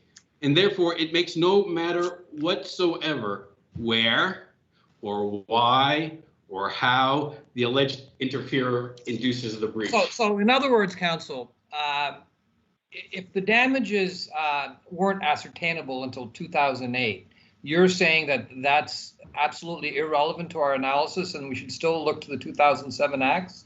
If plaintiff is correct, damages really occurred in 2008 for all the reasons we've discussed. Isn't there a fair argument to be made that the claim accrued at that time? No, Your Honor, for two reasons. Firstly, in its counterclaims in the French lawsuit, 2007, April 2007, the plaintiff said it had to withdraw all the plates from sales. At that time, it suspended all sales for at least a year and a half. Eventually, it was under the misconception. Suspension of sales is not the same thing that I can't sell things anymore. Correct? Absolutely. I'm not sure whether it's different or the same, but in this context, the plaintiff said it had to suspend the sales because the artist said that the plates were not genuine. And to the discovery aspect of what Your Honor raises, under Kronos, the Court of Appeals case, it doesn't matter when the plaintiff discovered it. It actually discovered it in 2007. That's why it told all its clients, hey, I can't sell you any plates because the plates are not genuine according to the artist. So not only did the damage occur in 2007, not only does that damage persist to this day, but it doesn't matter whether the plaintiff recognized the full extent of its damages, because the damages were done in 2007. And the proof of this, Your Honor, is that it has not been able to sell a plate since the very day the French lawsuit was. Couldn't that be just based on the competing assertions, an issue of fact as to whether it's the 2007 acts or the 2008 acts? So ultimately, isn't that really an issue of fact as opposed to that's the matter of law saying that it's the plaintiff sustained damages in 2007 when the sale of plates was suspended? Your Honor, this is not an unusual case. In Kronos, for example, and in the other case, Andrew Greenberg, which we cited v. Swain, the plaintiff tried to make the same argument. Hey, we weren't injured until later. Therefore, the statute of limitations shouldn't be triggered until later. And the court said, it doesn't matter when you subjectively are telling the court that our damages occurred. It matters the reasonable inferences from the complaint and from the discovery. Here we have a ton of discovery from the federal action where plaintiff speaks in his own words, telling us in his deposition, telling the court in the French lawsuit, telling his clients that he could not sell plates. And he saw it in the counterclaim in France. He said, again, this is at the time of the French lawsuit. He's saying, I want to make sure you can hear me. Thank you. I wasn't sure that you could hear me. I think. Oh, I'm sorry. I didn't. Okay. Thanks. Let's go to the respondent. Good afternoon, Your Honors. Jeremy Wallison from Wallison & Wallison. I just want to start with one representation that Mr. Rosberger made to you repeatedly in his argument, and that is that the cease and desist letter, the 2007 acts, the cease and desist letter, and the French lawsuit challenged the authenticity of the ceramics. That's simply not true. Notice that when he makes that argument in his various briefs, including his reply brief, he never actually points to the text of the cease and desist letter or the text of the lawsuit, which, by the way, both say something quite different from what is said in the Christie's email and the JDA ad. Instead, what he does is he points to my client's initial reaction to those charges as they were stated in the cease and desist letter and the French lawsuit. Chu, for example, said in those documents that the BATs, the bon naturé, and I apologize for butchering a beautiful language, but I never learned, that the bon naturé were never submitted to Chu. I don't know what that means.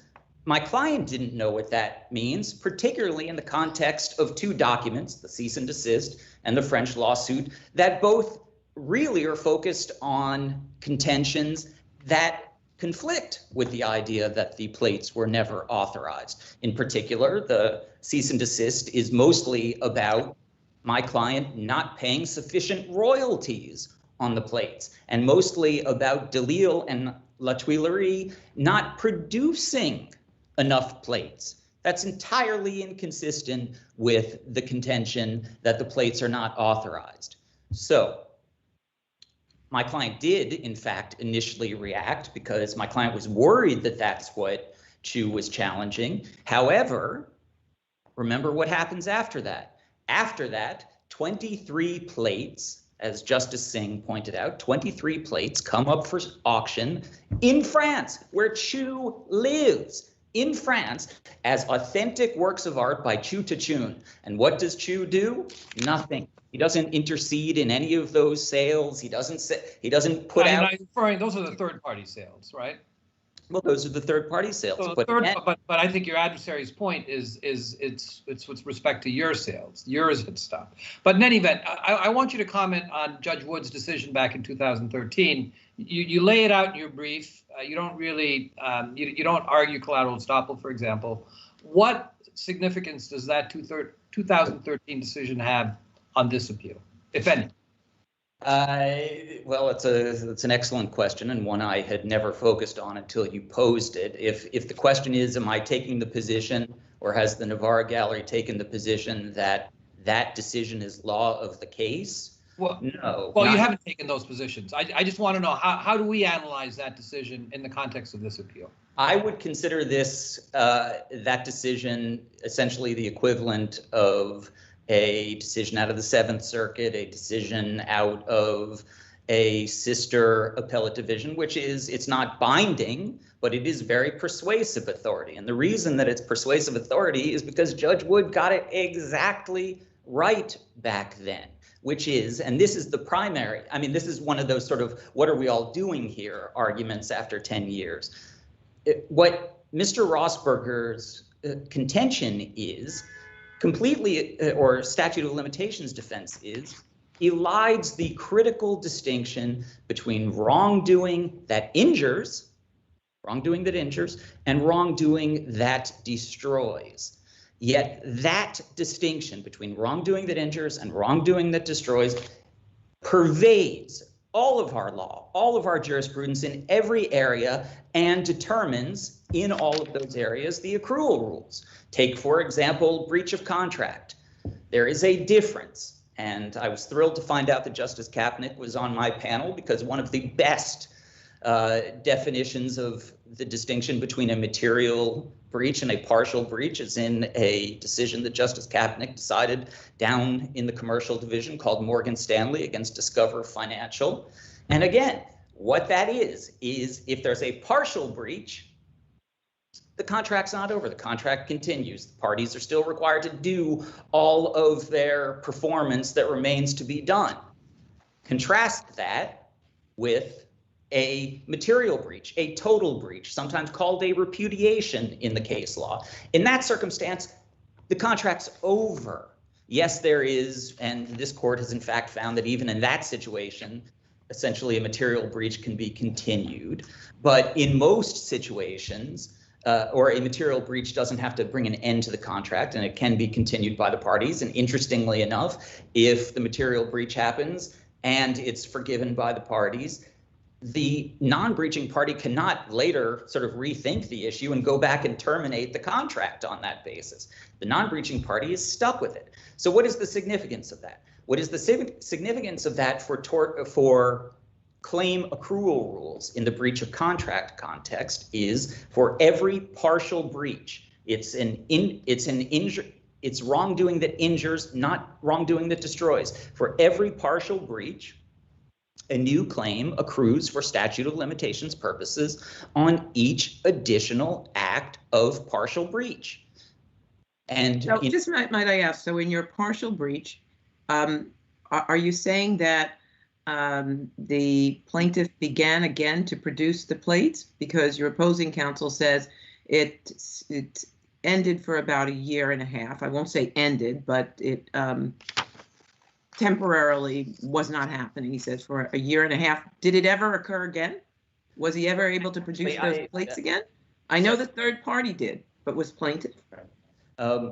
Sorry, Your Honor, maybe I misheard Mr. Rossberger, or you did, I'm not entirely sure, but I don't believe it's his position that anything was suspended during that year period after the French lawsuit, other than my client's initial sales plans. But my client, literally the day after the cease and desist letter, sent Mr. Chu a prepaid royalty payment. No. I'm aware of the prepaid. I'm aware of the royalty payments. I think my question to him and to begin was about the royalty payments that seemed never to stop. I'm talking about the production of the plates, the actual plates. Yes, the plates continued to be produced. Delisle and La Tuileries continued to produce those plates. And in fact, as if you want to... Not just the third party. There's the plate production still hadn't been completed by the time of the cease and desist and the French lawsuit. That Navarra, DeLille and La Tuileries, the people who were fabricating the plates, never suspended the production or the fabrication of the plates. That went on, and in the record at page 906, for example, there is a letter from La Tuileries to Chu's counsel, dated July 26, 2008. So here we're in 2008 at this point, well within the statutory period. And La Tuileries is informing Chu's lawyer that they just finished the complete fabrication of all the plates, and they are delivering them to all the parties, and they're going to hold on to Chu's until he's ready to pick them up. So that's what happened. So that's what all the parties continued to perform after this. And as I say, it's the distinction between wrongdoing that injures and wrongdoing that destroys. And if you would like me to stop there, I'm happy to. But I could also go on if I have a little more time. I think we have. Do any further questions? Anyone need any further? Okay, clarification. Thank you. Counsel, Mr. Rosenberg. Your Honors, we are very fortunate that Your Honors have a full record. Years in the French lawsuit, years in the federal action, which will show that the plaintiff complained that the cease and desist letter and the French lawsuit challenged the authenticity of the plates, that the plaintiff was damaged by those inauthenticity charges, that the 2007 acts, the lawsuit, and the JDA ad were part of a single scheme. In fact, in the complaint in the federal action, that's 2010, here's what plaintiff said. The French law is an action that explicitly sought the removal of the plates from the market based on frivolous denials of the plates' inauthenticity. What could be more damaging to a dealer than challenging the plates' inauthenticity? Your Honor, I wanted to address the anticipatory repudiation point, because plaintiff makes much ado about the fact that other courts denied our motion for summary judgment. There was no record on those other, they were on the pleadings, dismissal on the pleadings, and we alleged anticipatory repudiation, not the fact of an actual breach as we do here, and as the plaintiff's expert comprehensively opines that the abusive French lawsuit was a breach of the covenant of good faith under French law. He says it was indisputable. There's no reason for any hearing, Your Honors, or there's no issue of fact. One expert said it was indisputable that this was a breach of the covenant of good faith. Plaintiff's expert completely skirted the issue and was silent. Your Honor, plaintiff's counsel talks about these partial breaches, but interestingly, he has not cited one single case out of New York in which a court says, hey, the first breach was not sufficiently material, and therefore we're going to let your tortious interference claim go on, and you can bring a claim for a tortious interference, despite the fact that the first interference took place with outside of the statute of limitations. There is no such cases, Your Honor. In fact, there's no doubt that this was a material breach, because the record is replete with the evidence that it was material, and the fact that plaintiff decided to go forward and try to, continue the contract doesn't mean that the breach wasn't material. It was material, and plaintiffs have said that many times. Thank you, counsel. Thank you both. Thank you, Your Honor. Thank you, Your Honor. Mistopoulos versus Lovebug Nutrition. May it please the court, Gregory Cronin on behalf of defendants appellants Lovebug, Ashley, and Benjamin Harris. Your Honors, this is a simple case where the parties entered into a settlement agreement, and counsel for Mr. Mistopoulos confirmed that agreement was, quote, enforceable. The only reason we are here today is because after entering into the settlement agreement, Mistopoulos realized that there was. Well, are you referring to the April 5th, 2008 email? Because I've looked at those, and although perhaps at one point the plaintiff being annoyed at you for not working something out said, look, I'll go to court.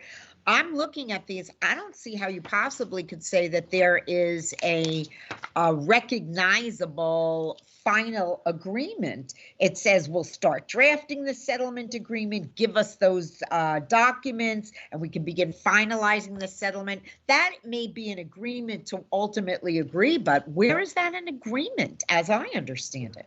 Your Honor, yes, there are two core emails, and the confusion between these two emails is likely what led to the lower court's decision. But the April 5th, 2018 email meets all requirements of CPLR 2104, and that is a written agreement.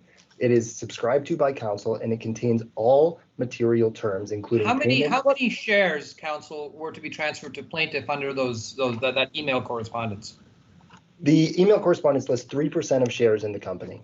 There was never a dispute between the parties as to the amount of those shares, only the valuation. What occurred after entering into this agreement on April 5th, 2018, counsel for Misopoulos stated, we have an enforceable settlement agreement and have since our emails on April 5th, 2018. That email is at record page 36, where he confirms that we have a, quote, enforceable settlement agreement since our April 5th. Wasn't there some confusion about whether or not the stock was going to be 3% of the stock as of a date certain, or whether it was going to be 3% of the fully diluted shares? That was discussed at one point, but that issue was resolved. But wasn't that was resolved? Yes, Your Honor, that was not a material issue that was occurring about the valuation of the shares. And that issue was raised before opposing counsel noted that we have a, quote, enforceable settlement agreement. And unsurprisingly, this is not the first time a party to a settlement agreement has recognized their tax liability and tried to get out of it. In a case we've cited out of the Eastern District, in the court there in Delianis versus Dyna Empire, and as Justice Kapnick noted, in Delianis, there was an agreement that said this is not binding. The settlement agreement between the parties was entered into at a mediation, and they stated that this is not a binding agreement, but the terms were present. Later, counsel for one of the parties stated the issue is settled, and that agreement would be enforceable. Then the counsel for that same party, recognizing tax implications, said, wait a second, I don't want to do that agreement, and tried to get out of it. The court in Delianis— Okay, I still have to ask you, with regard to the shares of stock and the different, wouldn't that be a pretty big difference in the value? That issue, whether it was 3% on a date certain or 3% of the diluted shares? The material term of 3%, there was discussion on, wait, is it by what date are we doing that, the 3%? But that issue was not— the 3% becomes a very different number depending on whether you're doing it at a date certain or whether you're looking at the diluted shares. Yes, Your Honor. That issue, it would be a different value depending on if it was pre or post dilution, but that issue was not raised. The issue that was between counsel was the value of that 3% of shares. The value reported of Lovebug shares was reported to the SEC at over $3. Opposing counsel, recognizing that they'd have to pay taxes on 3% of shares valued at $3, said, wait a second, we should value these shares at a penny. That was the dispute that broke apart the settlement agreement in opposing counsel's eyes.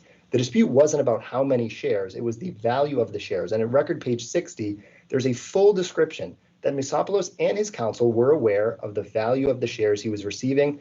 The tax implications must have come later, but that was when they tried to throw out the agreement they had noted was enforceable. They have an enforceable settlement agreement. And in Delianis, the court said, even though you previously said this other agreement was non-binding, and if Judge Kapnick said, even if this first writing is not a binding agreement, you expressed an intent to be bound by that agreement. And the court in Delianis enforced the settlement agreement based on not only the prior terms that were agreed upon and were not binding in Delianis, but I would argue are binding here because there is no such statement of subject to further negotiation, subject to a formalized agreement. We do discuss formalized agreement, and as this court held in Trollman versus Trollman, 114 AD 3D 617, further drafting is not a reason to tear up a settlement agreement. The parties are allowed to negotiate further terms beyond the material terms first referenced in the writing. And that's exactly what occurred here. Specifically, the public policy in favor of settlement agreements is why that is allowed. When parties enter into a settlement agreement, especially where one of the parties says we have entered into an enforceable settlement agreement, the court will not allow them to move past that clear representation of an intent to be bound by the settlement terms. And that's Mr. what. Cronin, this is Justice Kennedy. What about the fact that there was no agreement regarding the date of the first settlement payment or even the mutual general releases and the confidentiality clause? Can you address that? Yes, Your Honor, I would argue that the payment, there was a 6-month payment plan, and that specific date was not set. But the material term of the amount of money that the payments would be made and mutual general releases was clear. Also, there was a prior lawsuit that this April 5th, 2018 settlement agreement was settling.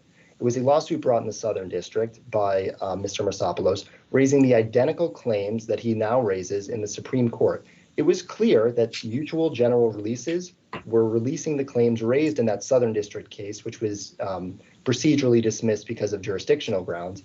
But the mutual general releases, while they do not have a full formalized writing, and as this court said in Trollman versus Trollman, that can take place after entering into the agreement.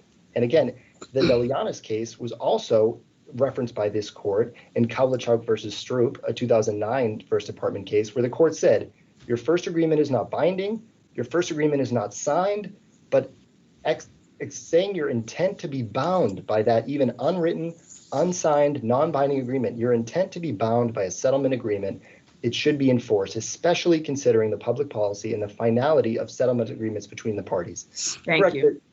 Thank you, Your Honor. Mr. Smeltzer, is it? Respondent? Sorry, Your Honor, I was muted. It's okay. May I please report, Robert Smeltzer on behalf of Respondent Ioannis Matsopoulos. It seems, counsel, I'm sorry to interrupt you right at the beginning, but it seems that the other side, amongst some of his arguments, is also putting an awful lot of emphasis on the fact that at one point your client said, we have an enforceable agreement here and I could take you to court on it. Does that sort of preclude all the rest of your arguments? I mean, where does that fit in? Because I believe he did say that at some point. Yeah, not at all, Your Honor. This isn't a judicial estoppel situation. This is a situation where people are taking positions about whether they have an agreement or not because we're advocates. And notably, what matters for purposes of an enforceable settlement agreement or not is their mutual assent to all material terms. Mr. Cronin wants to focus not on the mutual assent, but only on a position that I took as an advocate on actually not on April 5th, in August, hearkening back to April 5th. But what he wants to ignore is his own expressions on behalf of the defendants that But counsel, I think his point is that there was an intent to be bound.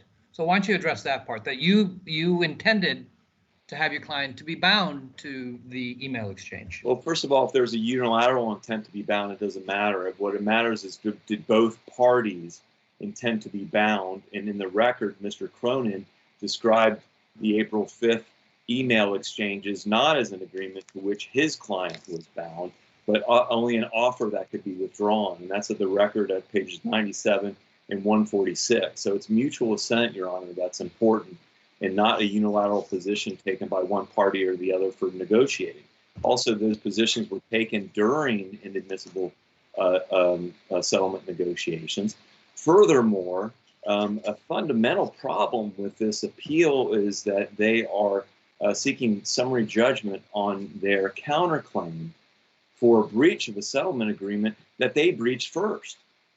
There is a fourth affirmative defense to their counterclaim that is prior material breach. They cannot claim that there's an enforceable agreement on all material terms, including payment, which Mr. Cronin just admitted was supposed to be within 6 months of the settlement. If so, then that settlement payment of $52,500 plus the stock was due on October 5th of 2017. As the record indicates, my affidavit on summary judgment below, that never happened. 4 years later to this date, it's never happened.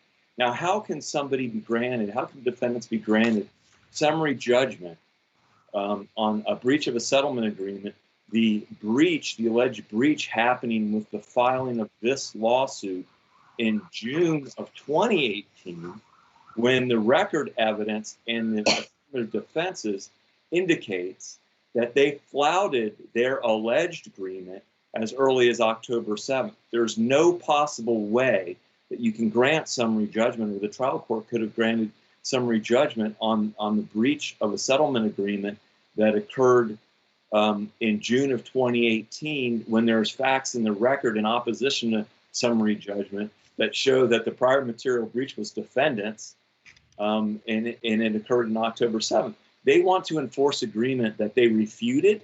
Mr. Cronin refuted and called it an offer that could be withdrawn, and they flouted. They cannot do that.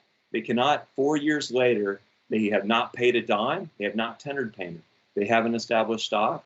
And your honors were right also that the 3% was absolutely not agreed upon.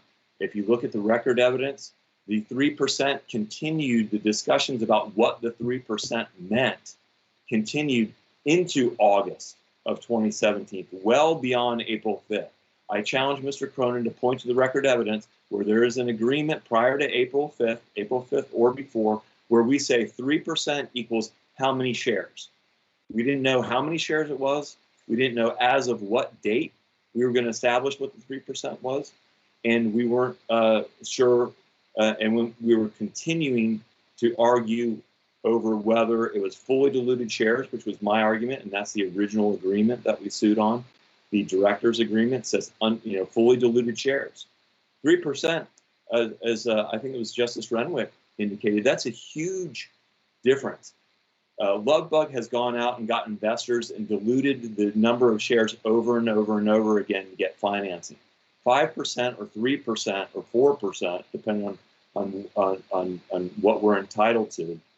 I say 4% in the lawsuit of undiluted shares as of the date of judgment is vastly different than 3% fully diluted as of an August date that they picked out of a hat.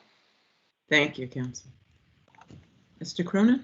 Thank you, Your Honor. I'd like to state that we are not, while we are moving for breach of the settlement agreement, the first cause of action which we are moving for is a declaratory judgment to enforce the settlement agreement. That is the cause of action that— Counsel, can you address your adversary's point that there has to be mutual assent, and clearly you didn't intend to be bound, so why should we now hold the plaintiff to that when clearly your client did not intend to be bound? Your Honor, at page 38, I disagree with opposing counsel's characterization of the offer. The offer was a discussion on other non-material terms. It was not a reflection back to the April 5th email. On page 38 of the record, I myself clearly state we are prepared to sign the agreement. We were prepared to be bound. There is no such comparable email where I state this is not an enforceable agreement. The lower court did not find for us because there was no, quote, meeting of the minds. In opposing counsel's brief, they state at one point there was a meeting of the minds. There is no such thing as having a meeting of the minds at one point but not the other. There was mutual assent. And even then, the statement that counsel's email should not be held against his client would have incredible ramifications. And each of the cases I cited in Delyanis and Kowalchuk and Trollman, those are attorneys sending the email referencing their intent to be bound. The intent to be bound and have an enforceable agreement reflects the assent. There is no such email where I say, you know what, April 5th, please throw it away. There was mutual assent, and we're moving on the declaratory judgment.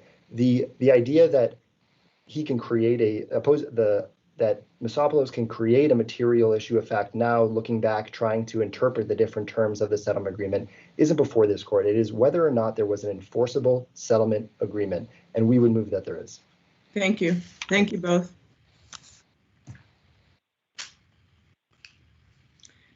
MUFG Union Bank versus Axos Bank. Good afternoon, Your Honors. This is Jeremy Deutsch from Anderson Kill for Axos Bank. Are you able to hear me? I am.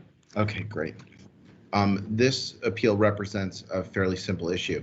There is a bright line test in New York, one of the few bright lines in New York law, that contracts that are terminable at will are not capable of supporting an action for tortious interference with contract in the absence of wrongful means or malicious acts.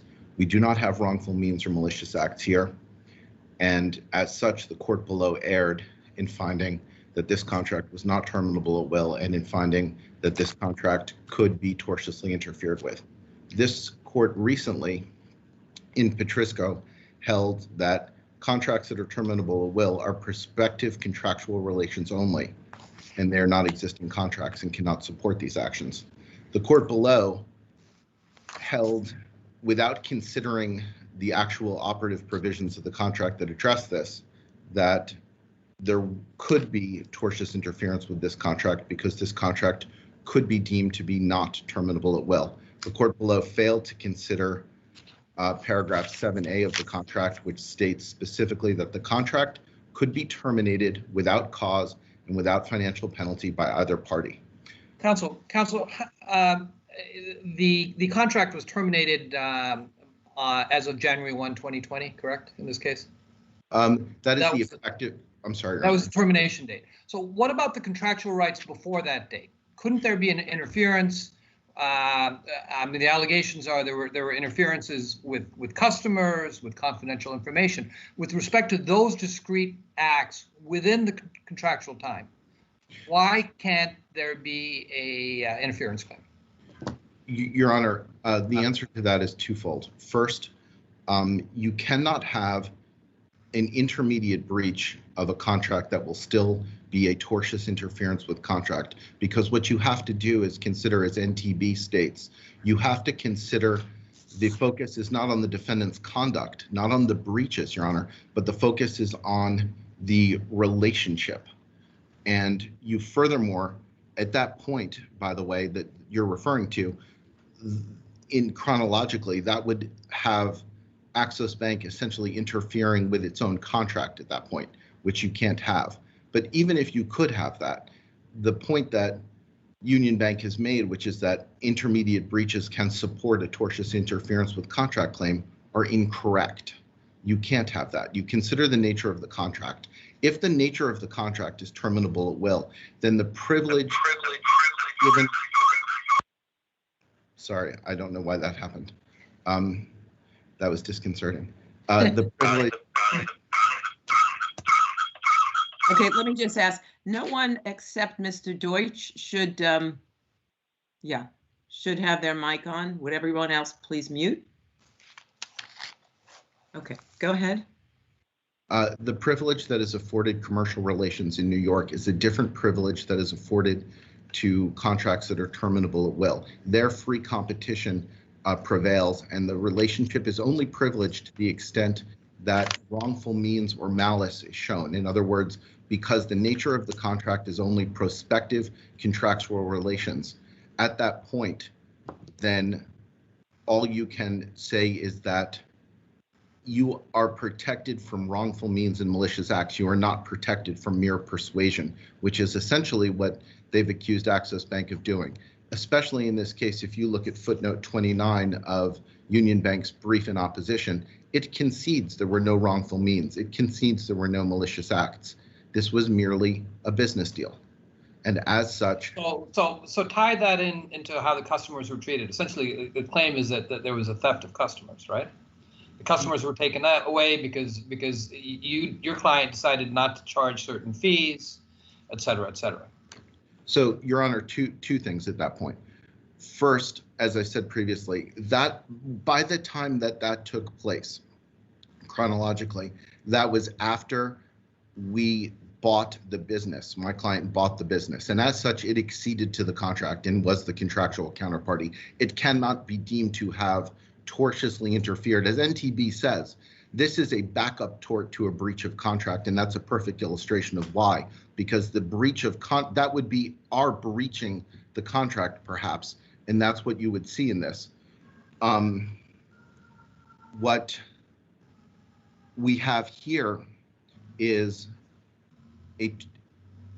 no tortious interference would have taken place with what you're referring to, because the tortious interference occurred post the taking of the customers, the failing to change the fees. But in other words, it would be just your breach of contract. It couldn't be a tortious interference because you became the contracting party. That's your assertion.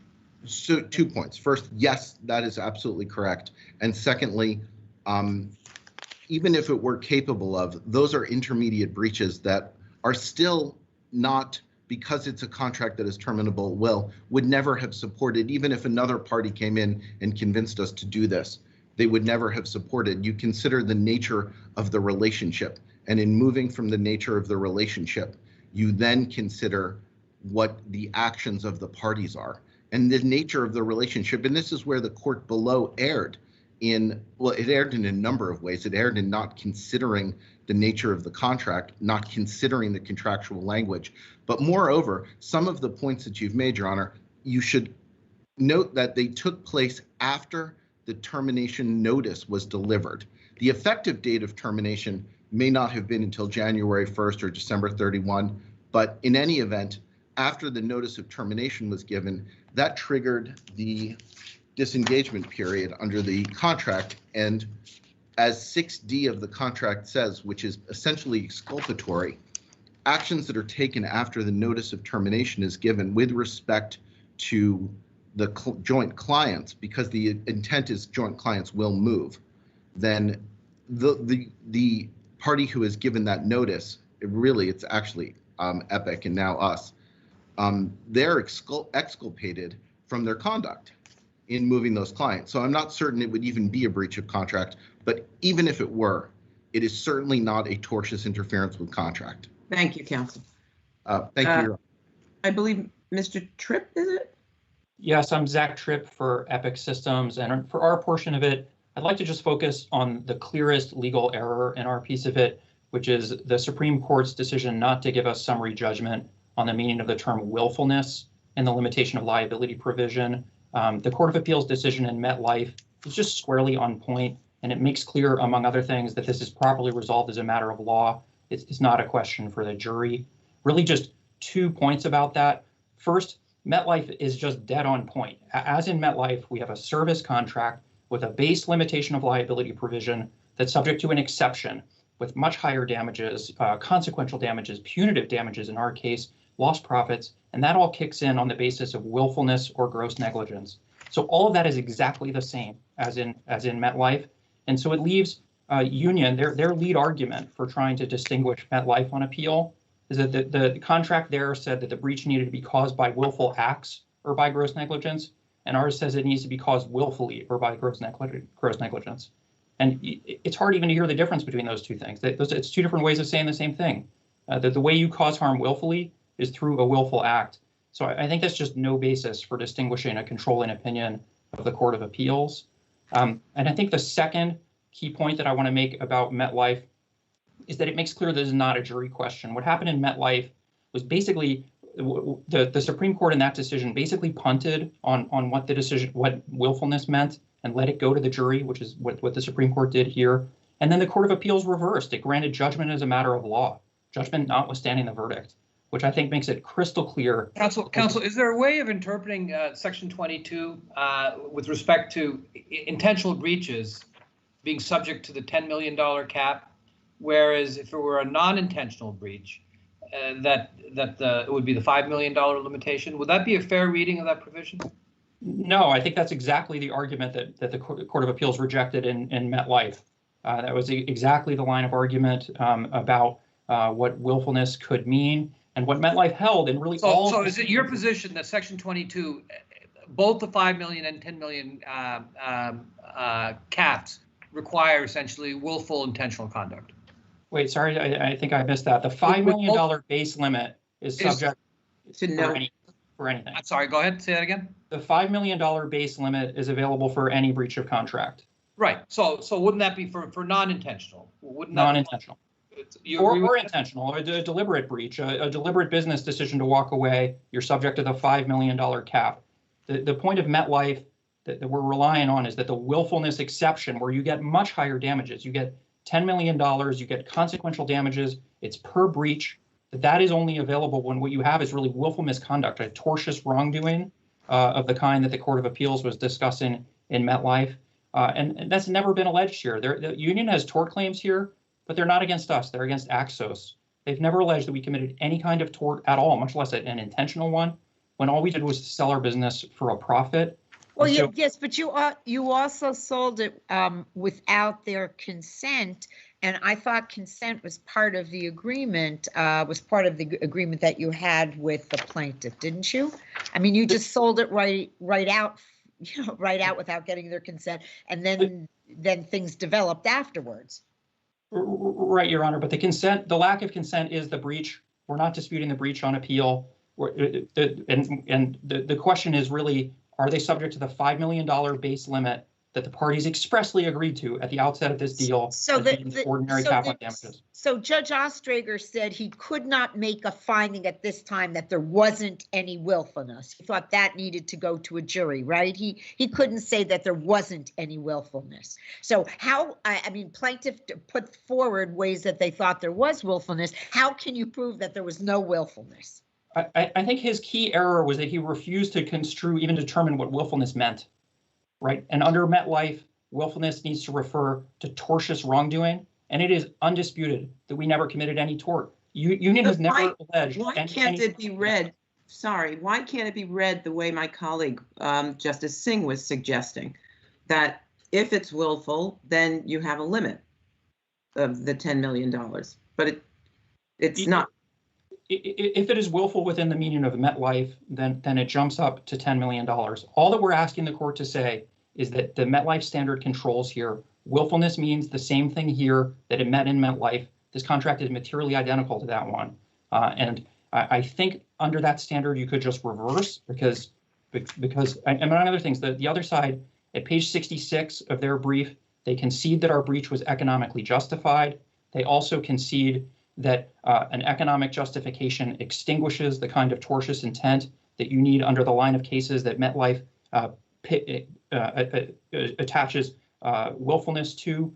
So I think that that's enough to just to reverse and say that MetLife applies. I think it's a clear legal error, and especially considering that MetLife flipped a jury verdict, right? This went to the jury in MetLife, and that was the error.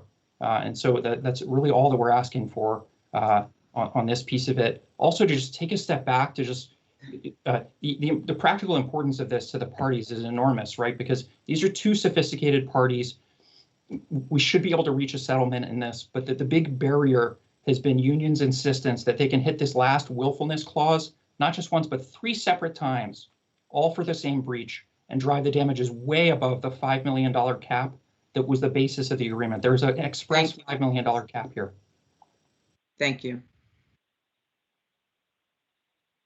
Mr. Kiko? Thank you, Your Honor. May it please the court. David Kiko for respondent MFUG Union Bank. So in my time, I'd like to actually focus on 2 cases which I believe are dispositive. In response to the arguments made by Axos Bank, I'd like to focus on the Guard Life versus S. Parker Hardware, which directly address the issues here. It is the Court of Appeals case, which is the basis for the statements in other court cases that a prospective economic rights or a relationship cannot be the basis for tortious interference with contract. And then I agree with Mr. Tripp that the focus should be on the MetLife versus Noble Lowndes.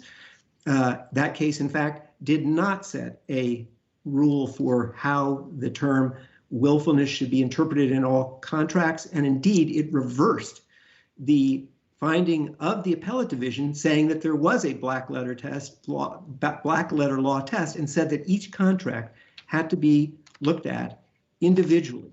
And in fact, this contract in every material respect is different from that contract. So Mr. Kiko, can I ask you a question? Because I'll forget. So in terms of the contractual question, the MetLife, what do you allege that at least makes it feasible that you may be able to prove willfulness? And Judge Ostraker said, look, I can't say that there's no willfulness, so I've got to say maybe they'll be able to prove willfulness. Mr. Tripp says there's no way you can prove willfulness. There was an economic basis for what they did. You have admitted that on page 66 of your brief, and that's the end of the story. MetLife controls. So how do you argue that you, what do you put forward to show us that at least there's an issue that maybe you can prove willfulness? Sure.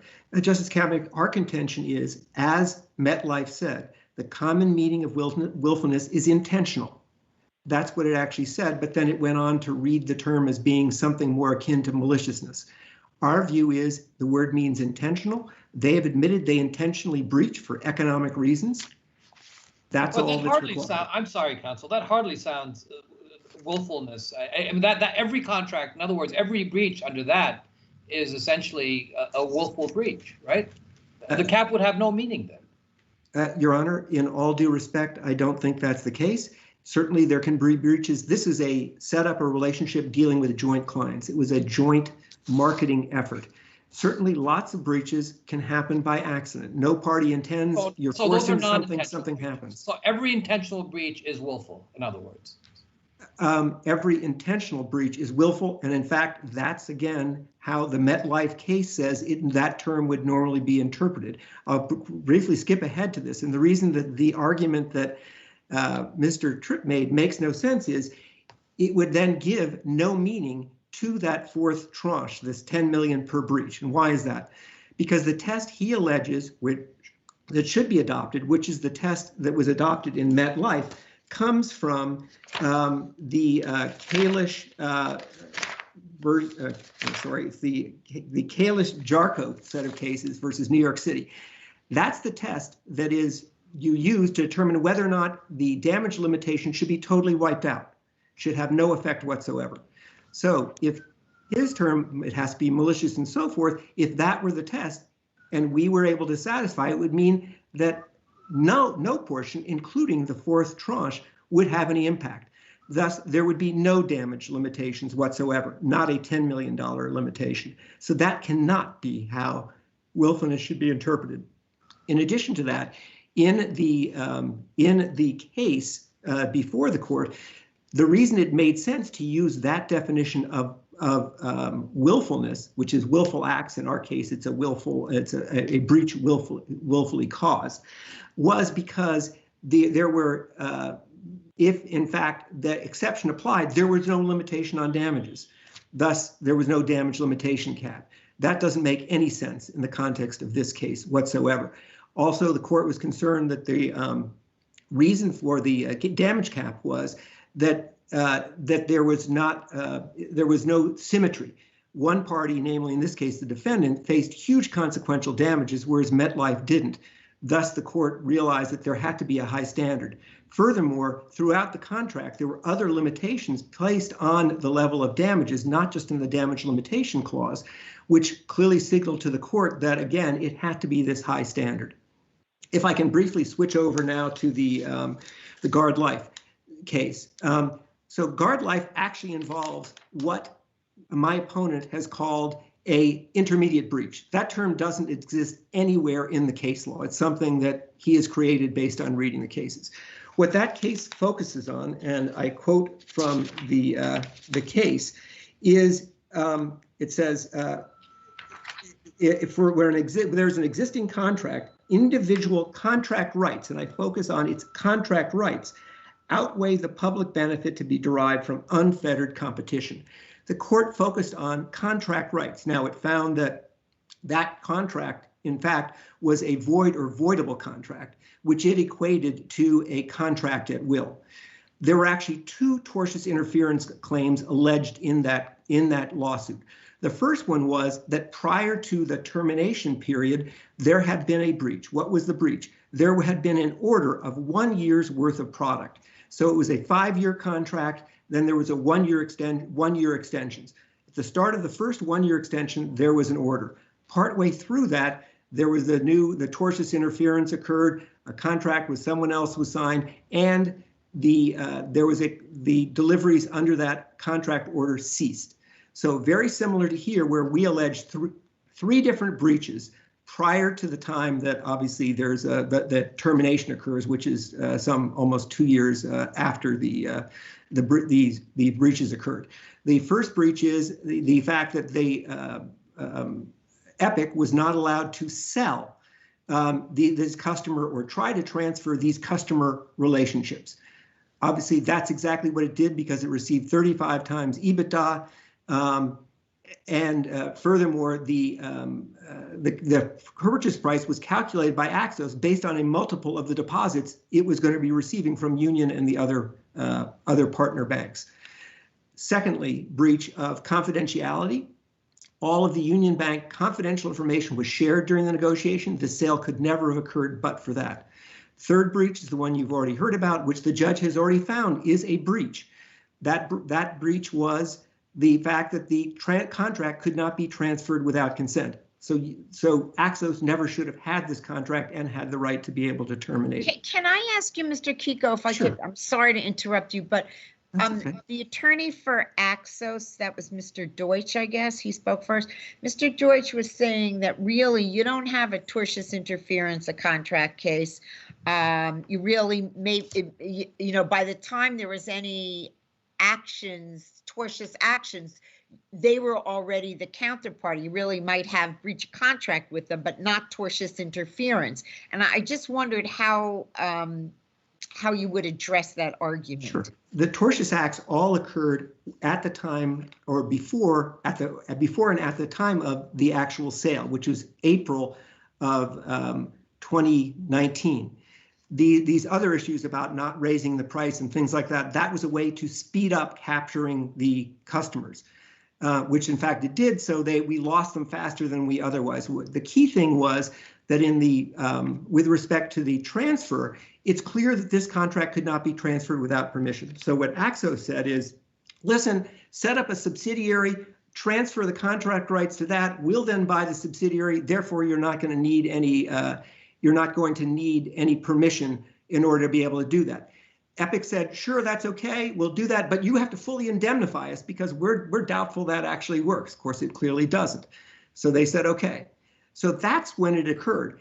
And in fact, this whole idea of offering $7 million, 35 times EBITDA for this business, it was all about urging them to sell these relationships. That was wholly improper. That's when the tortious interference occurred. So going back to Guard Life, if I may quickly just finish up with that, and I appreciate the court's generosity in allowing me to speak. What the court ruled was there was a tortious interference claim with regard to this contract, which they ceased producing under, because the court looked at contract rights, whether there were enforceable contract rights. With respect to the second one, the fact that the contract was not renewed or was terminated, that's where they said that's an expectation. And that's what everyone's focused on. And all these other cases, they focus on expectancies. They focus on portions of the contract that are not enforceable. I can go through each one of the cases, including the ones that are cited saying, well, there was an intermediate breach. Those intermediate breaches are things that were not enforceable.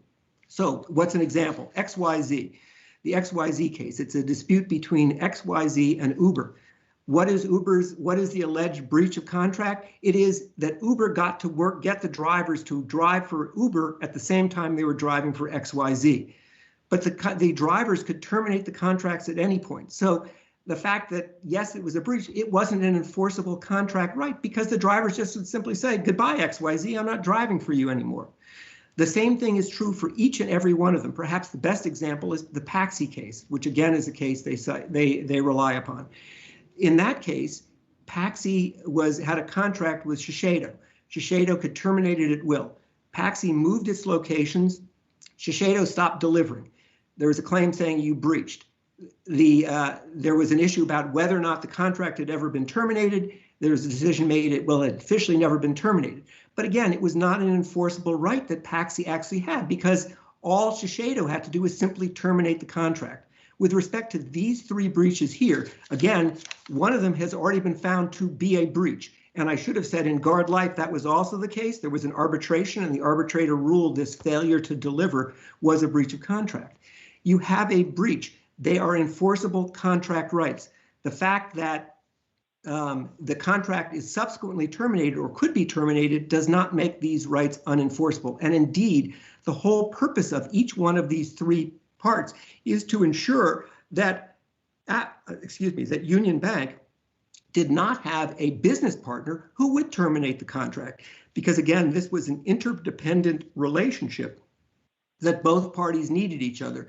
There was no way that under the way the contract worked, that either party could get out of the business or could sell the business to someone else and basically leave the other one high and dry. One could decide to leave the business, and the only way it could get any value was to work with the other party to make sure that there was a reasonable substitute. Thank you. And I see I'm way beyond my time, and I very much appreciate your indulgence. Thank you. You're welcome. Mr. Deutsch? Yes, thank you, Your Honor. I'll be very brief, especially since I only have 1 minute. Mr. Kiko confuses the nature of the breach with the nature of the relationship. Guard life was understood and explained by NTB 16 years later. And guard life was explained to say, you focus on the nature of the relationship. If the contract itself is terminable at will, and I note that was entirely absent from Mr. Kiko's presentation, but if the contract is terminable at will, you don't look at the nature of the interference, you don't look at the nature of the breach, because that contract cannot support a cause of action for tortious interference with contract. It can only support a cause of action for prospective contractual relations. The cases Mr. Kiko cites are supportive of our position. Guard life is supportive of our position. Guard life states that where contracts that are terminable will have been involved, we only uphold recovery where there's been wrongful means or malicious acts. Here, what we have are no wrongful means and no malicious acts. What we have are breaches that are short of the ultimate termination of the contract, as Mr. Kiko has alleged. The court below got it wrong by doing this backwards, just like Mr. Kiko did, by saying that the nature of the breach is what you have to focus on. It is the nature of the relationship. Everything flows from that.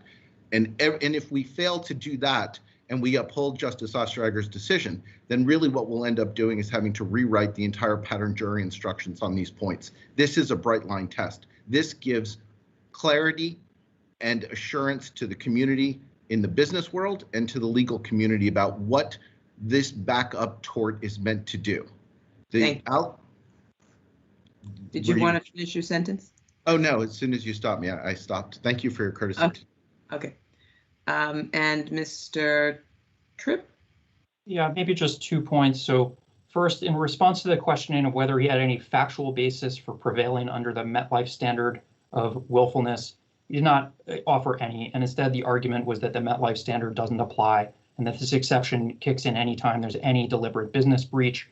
MetLife is just squarely to the contrary to that. He has not identified any plausible basis for distinguishing that opinion. The main thing that he has relied on here is public policy concerns of having a higher limit in willfulness. I would direct the court to pages 438 to 439 of MetLife itself, where it expressly addresses this line of cases and says that there is no public policy problem when you have an exception that's hinged to tortious willfulness. And so MetLife is already addressing this problem. It's saying that there is no public policy concerns when you have an exception just like this one that kicks in only with deliberate wrongdoing of the kind that has never even been alleged here. So we're asking this court just to reverse. MetLife is dead on point. Thank you. Thank you all. Thank you, Your Honor. Welcome. Geiskowitz versus City of New York. Good afternoon, Your Honor. Ellie Herman. I apologize if I mispronounce the name. I will let my esteemed colleague pronounce the name for me, Your Honor. And I don't. I can try at it. I believe it's Dishowitz, but I'm not 100% sure about that. Okay, and I don't see your colleague. I can see him. It may just be because he hasn't unmuted himself. Okay. Oh, Your Honor, I'm here. Okay. Okay, fine. You may begin. Thank you, Your Honor. Ellie Herman from Wilson Elser for the defendant's appellants. I have one point and only one point, and that is that this is a case in which the plaintiff's version of the events is contrary to common experience. And he says that he testified, he's the only witness, and his testimony is that he is 6 feet tall, nearly 200 pounds. He was on a 12-inch wide plank when the plank fell, that he then fell down and landed on his back without hitting anything else, neither the building's facade nor the other planks or any other part of the scaffold in the 6 feet that he fell. So you're questioning his credibility, but there's, I don't think he says it was exactly 12. He said it was 12 inches, he thinks, but either way, no one witnessed the event and there were workers just above him on the scaffold. He fell, he was found beneath the scaffold that he was working on. It doesn't seem that there's a question that the scaffold above was not nailed down because the supervisor or whoever instructed someone immediately thereafter to nail it down. No one challenges that. And the board was somewhere, whether it was beside him or whether it was perpendicular to where the scaffold was supposed to be, the board wasn't on the scaffold nailed down. So I don't think that an event has to be witnessed to find that it occurred. No, Your Honor, I'm not suggesting that a witness's testimony couldn't, in some cases, be sufficient. I'm just saying that in this particular case, the manner in which the only testimony, as you pointed out, is the only testimony about what happened is from the plaintiff himself, and he testified. He says that he's standing facing the building, and he managed to somehow slip through this 12-inch space and land on his back without striking anything else on the way down. And lucky for him, I guess. What was he supposed to strike on the way down? I mean, it was just he dropped to another level. There was like the next level of this of where the scaffolding, and what was he supposed to hit? I mean, what I understood was this was sort of the bicycle area of the scaffold. That's what I read. So it's between the main part of the scaffold and the building, but it didn't mean he was right on top of the building. So I don't see why he couldn't have slipped down. I mean, nobody saw it to say anything differently. You're just questioning it because you don't think it makes sense to you. But, I don't really see that's an impossible way for this has happened. And again, as Judge Renwick said in his questioning, he made it very clear that, it was about 12 inches, could have been a little more, it was about that. He wasn't sure, I think he said. This is Justice Kennedy. Now, there was also a coworker, I can't pronounce the name, but, supported the plaintiff's testimony about how he fell, and he observed the plaintiff and the collapsed plank. So my question to you is, what evidence did the defendant present to refute that proof? Well, Your Honor, I'm not suggesting that the plank wasn't as the witness and the plaintiff say it was. I'm not suggesting that the plaintiff wasn't laying there when the witness saw him. I'm just saying that the plaintiff, who is the only witness to the accident, describes the accident in a way that appears to defy a common experience. So let me ask you another question, because you didn't really answer that. So what evidence did you present to establish that the plaintiff's accident was physically impossible? Because that's really what you're saying. So my question is, what evidence did you present to establish that? Well, Your Honor, the plaintiff's testimony itself provides at least a triable issue of fact as to whether or not the accident he could have fell in the exact manner he's describing. So is it your position that he couldn't have fallen, that the gap was too small to fall through? Or is it your position that he fell, but he fell in some different manner? What precisely is your position? Your Honor, I don't wish harm on anybody. I don't wish that he struck more things on the way down. It's just our position that the space that he's describing and the size of his body and the way that he landed, it doesn't. Gesundheit, Your Honor. It just doesn't add up that he could have landed flat on his back. He's 6 feet tall. It's 6 feet from the plank on which he was standing to the plank beneath, and he's saying so this is landed strict on his back. liability, and he is required to have an adequate safety device. I don't hear any testimony that this safety device was adequate, that it was nailed down prior to his falling through. I just hear that a man who, stranger things have happened in life, who falls and where that fall is not witnessed is supposed to be found incredible because it's one of those odd things. But we see odd things all the time, particularly in construction cases. Anyway, let me hear from your opposing counsel. Thank you, Your Honor. May it please the court, Lawrence Rogers for the respondent, and this is pronounced Michal Dishkevich. Oh, well, I'll leave it to you. We'll call him the plaintiff. Well, the plaintiff is fine, Your Honor. As the court was addressing the issue, there is nothing that's before the court that actually disputes plaintiff's testimony. The fact is he was working on an unsecured scaffold plank. The plank collapsed and he fell. This is not disputed by anything other than defendant's attorney coming here and saying that the fact that he was 6 feet tall or 190 pounds renders it. Well, what counsel is saying is that, I don't know how many planks are on the scaffold, but he's a big man, and how did he squeeze through? How did he fall through? How did he get down there? How did he end up down there? Well, was there a plank missing in the first place? Were there supposed to be 4 planks and he was working with only 3 so that when one moved? How did he get down there? No, there were 3 planks that were set up along the that constituted the platform. He was standing on the one that was closest to the building wall. That was the only plank he was standing on.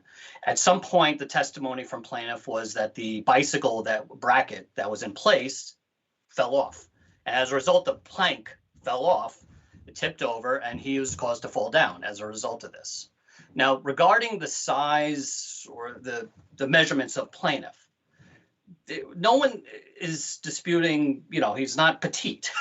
But on the other hand, there's nothing here that says the accident never happened, because you don't only have plaintiff's testimony, but as Justice Kennedy pointed out, you have a coworker who was also at the site, Mr.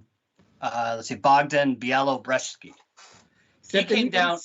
He didn't see it. He saw the plaintiff at the bottom. He didn't see it. We're talking about the way it happened, not the fact that it happened. Okay, Your Honor. So to point it to what happened, the plank collapsed and he fell down and he landed on his back. This is not an unusual. So what you're saying is this is a 241 strict liability case where he wasn't provided an adequate safety device. Otherwise, he wouldn't have been down on the ground or on the other scaffold. He would have been up on the scaffold. Absolutely correct, Your Honor. The fact that the plank collapsed and it was for no apparent reason other than it malfunctioned, case law is well established. The O'Brien case is clear that when a scaffold collapses or malfunctions for no reason, a presumption is that the scaffold failed as a safety device in violation of Labor Law 240 sub 1. And that is what happened in this case. There's nothing from the records that defense counsel submitted in their opposition statements from multiple workers, including a foreman and a supervisor. The records from the foreman made a conclusion that, in fact, the plaintiff did fall 6 feet to the level below him. There's also a statement from the supervisor at the site, Carol Karowski, who also confirmed that plaintiff told him that he fell 6 feet to the level below where he was working. So in this case, the only evidence that the court has is he's working on a scaffold plank. The plank collapsed, which caused him to fall, and he sustained bodily injuries as a result of this. So a Labor Law 240-1 liability was established as against the defendant based on the evidence that's before the court. The only thing defense counsel has offered is speculation to say it just couldn't happen based on his size and weight. But there's no expert opinion that's presented to the court. There's no affidavit from any of the people working at the site to say it never happened. There's no testimony from anyone who says that it never happened. And one of the cases I point out in my brief, which is the Espinal versus Trezicon 1065 Avenue of Americas, notes that plaintiff's testimony was considered credible as a matter of law, but that was based on affidavits, expert opinion, and testimony that showed why it was physically impossible.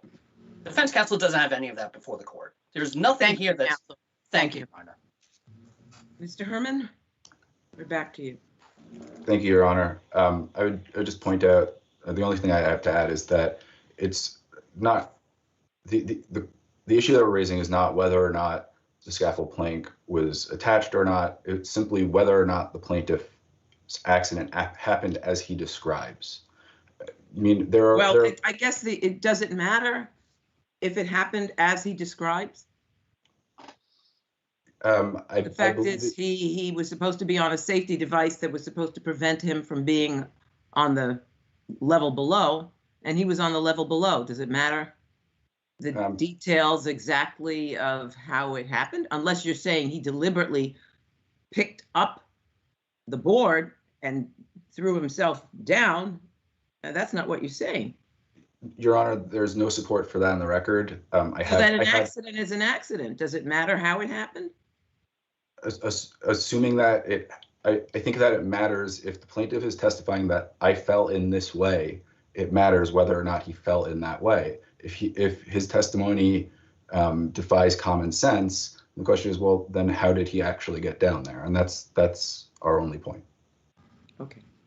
Thank you very much, Your Honor. Thank you both.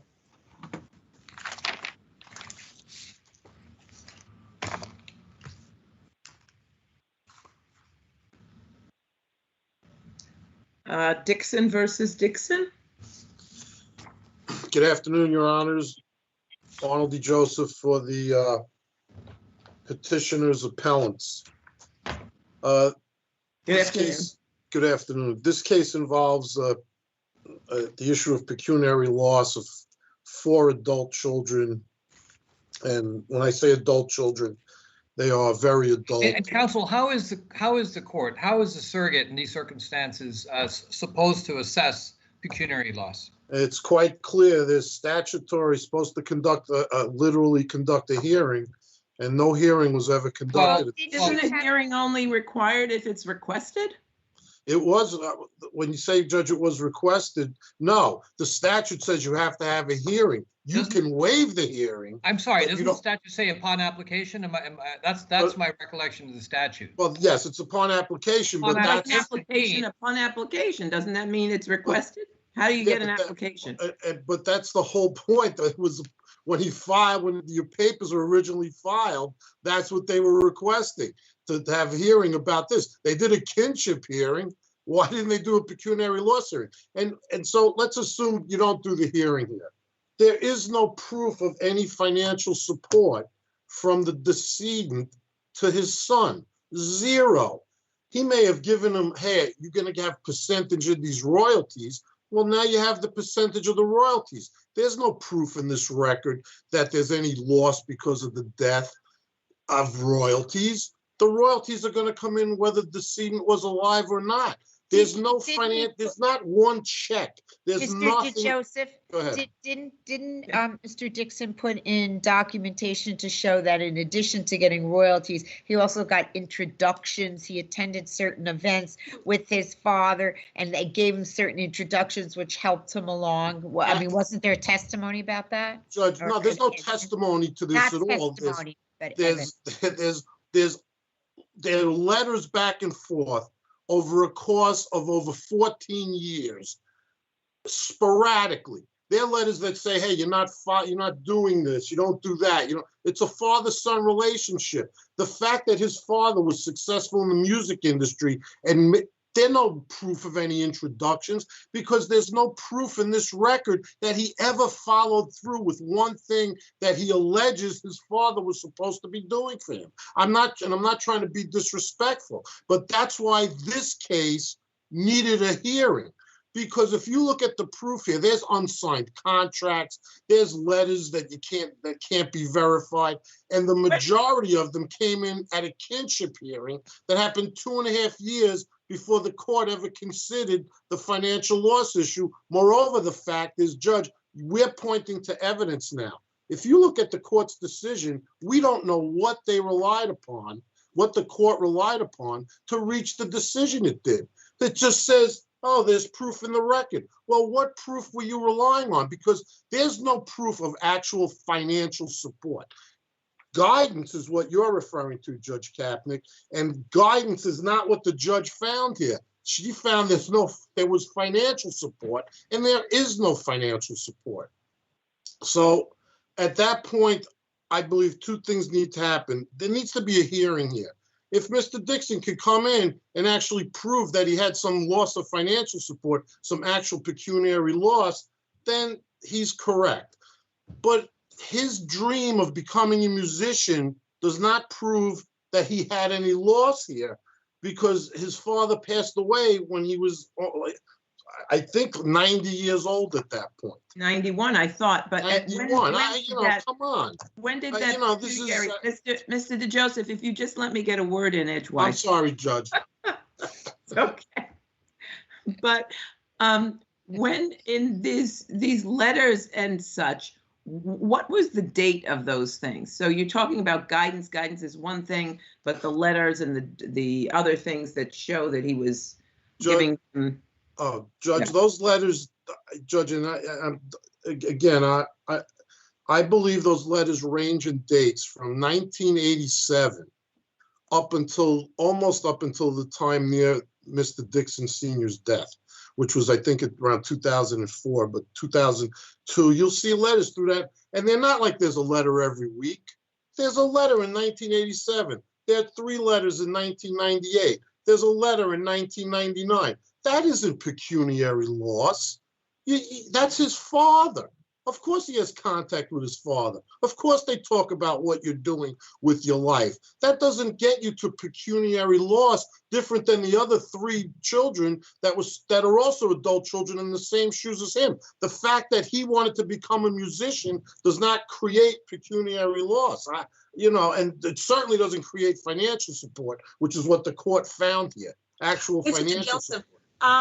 I was under the impression that there was also some evidence that the father supported the son because he was unable to work because of some injury. That wasn't there? No, Judge, there were no checks. There's never a record of any payment. There's never a record of anything that actually shows that, hey, I'm sending you money.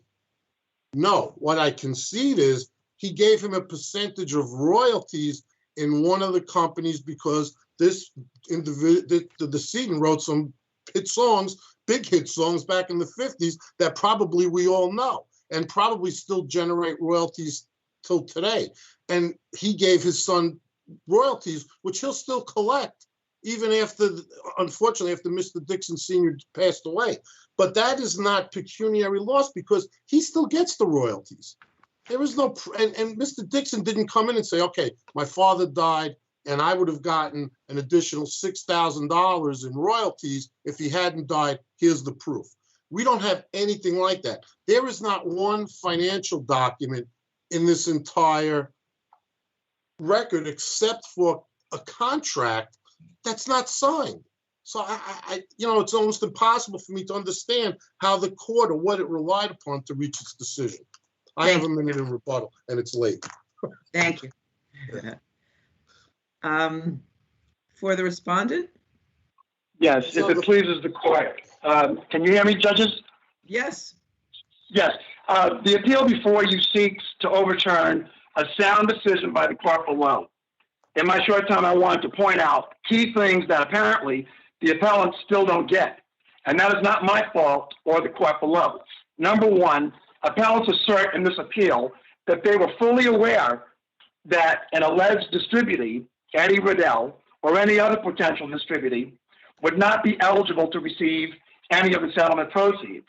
Page 4 of appellant's brief. However, in appellant Dixon's petition at A8 and A9, he includes Mr. Riddell as one entitled to receive an equal portion of such proceeds. Then, in an amended petition, where he and appellant Hearns are now petitioners in such distribution proceeding, they include Mr. Riddell again, equally. See A16 to A17. I'm sorry, can I just ask something? Are you Mr. Dixon that's speaking? Yes. Okay, I just wanted to make sure. I'm sorry because you didn't That's introduce okay. yourself. Thank you very much, Mr. Dixon. All right. Essentially, this implies that the appellants perceive their entitlement on the basis that they are just simply the decedent's children. So if Mr. Riddell is not entitled, and this is not concluding kinship, but simply that there was no possible way that he could bring such a claim because the two, the alleged son and the decedent, were not in each other's lives at all, and therefore no pecuniary loss could be claimed. The appellants are also not entitled just by their kinship. Their grouping themselves with Eddie Riddell is impliedly stating that they have no pecuniary claim. And their actions show just that. They never objected to my affidavits, disputed my claims, let alone refute, or put in one of their own when I objected to appellants' misplaced thinking. And even if there was some mix-up in anyone's understanding of the law pertaining to the May 17, 2017 hearing, Her Honor gave them a hearing. If you look at A205, pursuant to EPT EPTL 5-4.4A1, which is given in a manner that the court decides. And they came up with nothing, a big zero. They were spending money on lawyers. If you look at A16, they could have gotten a lawyer to help them, but a lawyer wouldn't help them lie. So maybe that's why they didn't have a lawyer at that time. But the law is clear that distribution is proportional. Some could get more and some could get none. In a trial, appellants would have gotten zero. The evidence shows that respondent had a greater proportion entitlement than his siblings.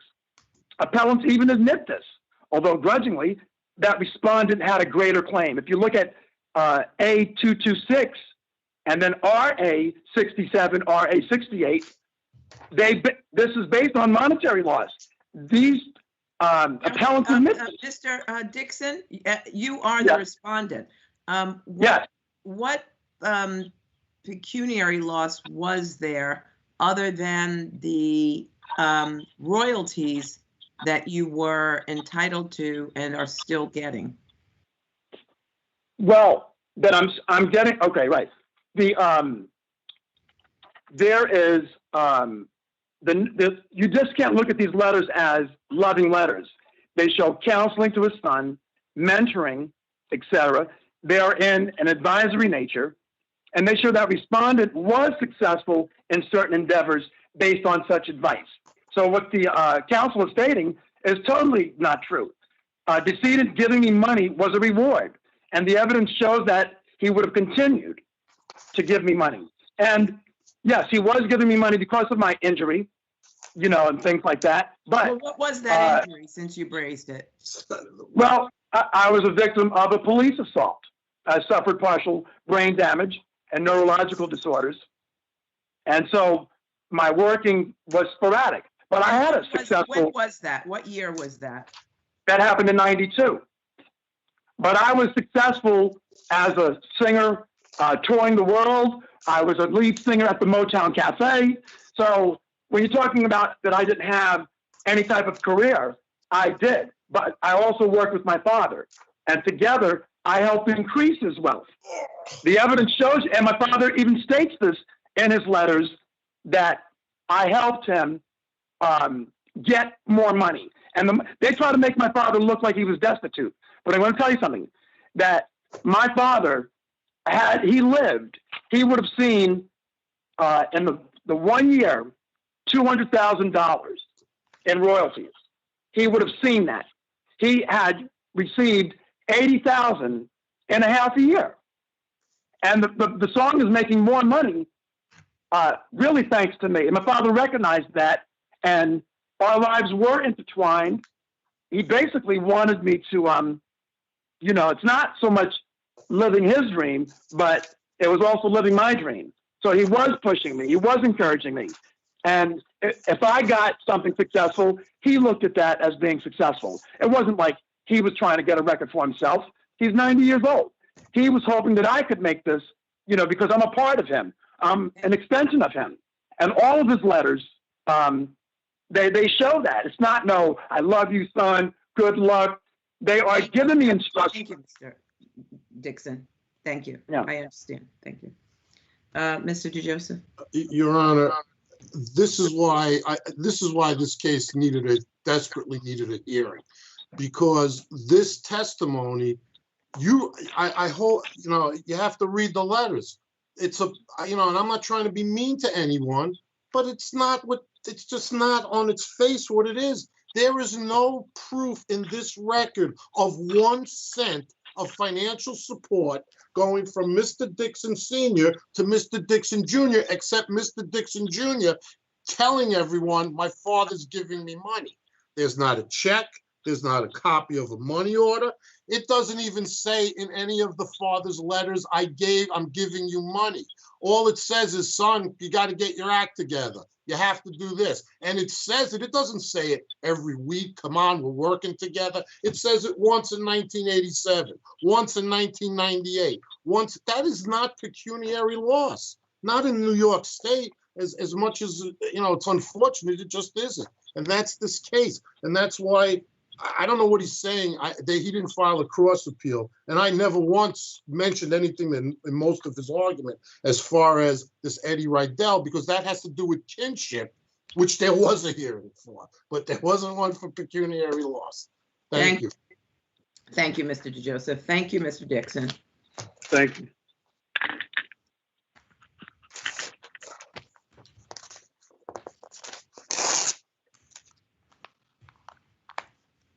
Okay, we are up to the final case, U.S. Bank versus Lightstone Holding.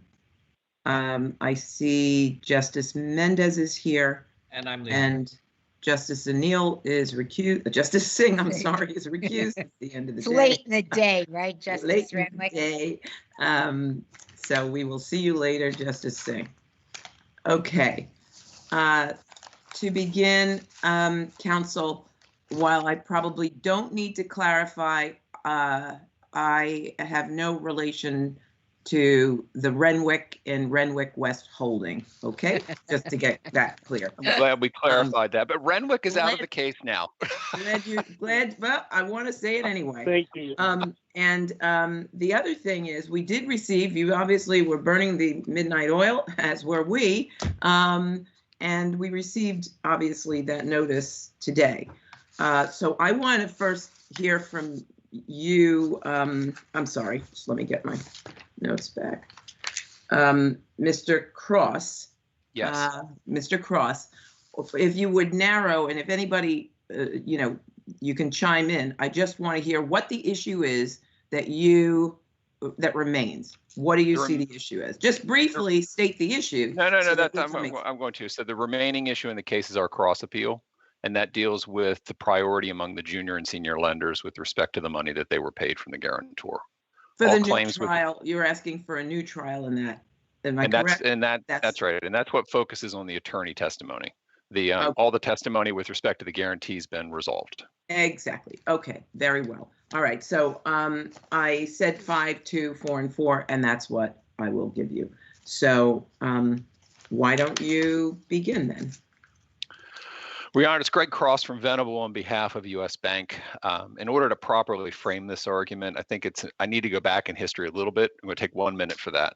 It was 7 years. It was 7 years ago that the junior lenders told this court that the senior lender shouldn't have seniority under the intercreditor agreement, and the argument was that the senior lender had waived that priority. And this court, they pointed to Section 15Q of the agreement. This court found an ambiguity and remanded for determination of whether or not that waiver occurred. We went back. You're want to ask a question. I have this question because I want to move it forward a little bit. Let me just ask you. So the senior lender is, I'm sorry, oh my goodness, Lightstone's out. The guarantee is out. But this issue about a new trial and about your clawing back from the junior lenders, don't you still have to demonstrate that there was a deficiency in order to go to trial? I mean, you still have to show that there's a deficiency, right? Or else what would the trial be for? And right? Now we do have a deficiency. The appeal would not have been abandoned if we didn't have a deficiency, and the appeal does not disturb the lower court ruling. So we now have a final judgment from the trial court that found the deficiency in favor of the senior lender. The junior lenders have not appealed that. So the existence of the deficiency is settled, and it's settled by resolving the appeal. The only party that appealed the deficiency was the guarantor.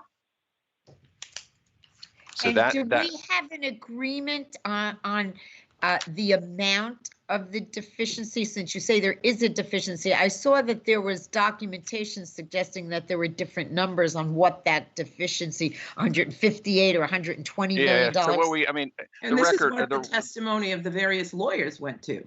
Was this right? So no, the testimony of the lawyers went to who had priority under the intercreditor agreement. Okay. All right. So Mr. Killick testified, look, we have a judgment from the bankruptcy court in 2010 that said the senior lender has a deficiency of $120 million. That's in the record. That's from 2010, Mr. Cross? Is that what you're saying? Yes, and Mr. Killick was called not to recreate that deficiency, we put the bankruptcy order in the record. Mr. Killick was called to testify to say that it had not been paid off during the intervening years. The guarantors had said there had been 3 possible payments. Mr. Killick testified that none of the payments had been paid to the senior lender, and that in fact the senior lender's deficiency was 158. Because if you look at the way the bankruptcy court calculated it, they said a minimum of 120, but because of the bankruptcy was very expensive and there was no cash, the senior lender paid for everything. It advanced taxes, it advanced all the costs and expenses. And just so I dismiss any concerns that the court has, the liquidation expense notion that was bandied about by the guarantors really was that just reflected the way the trust accounted for the accrual of interest. Because when a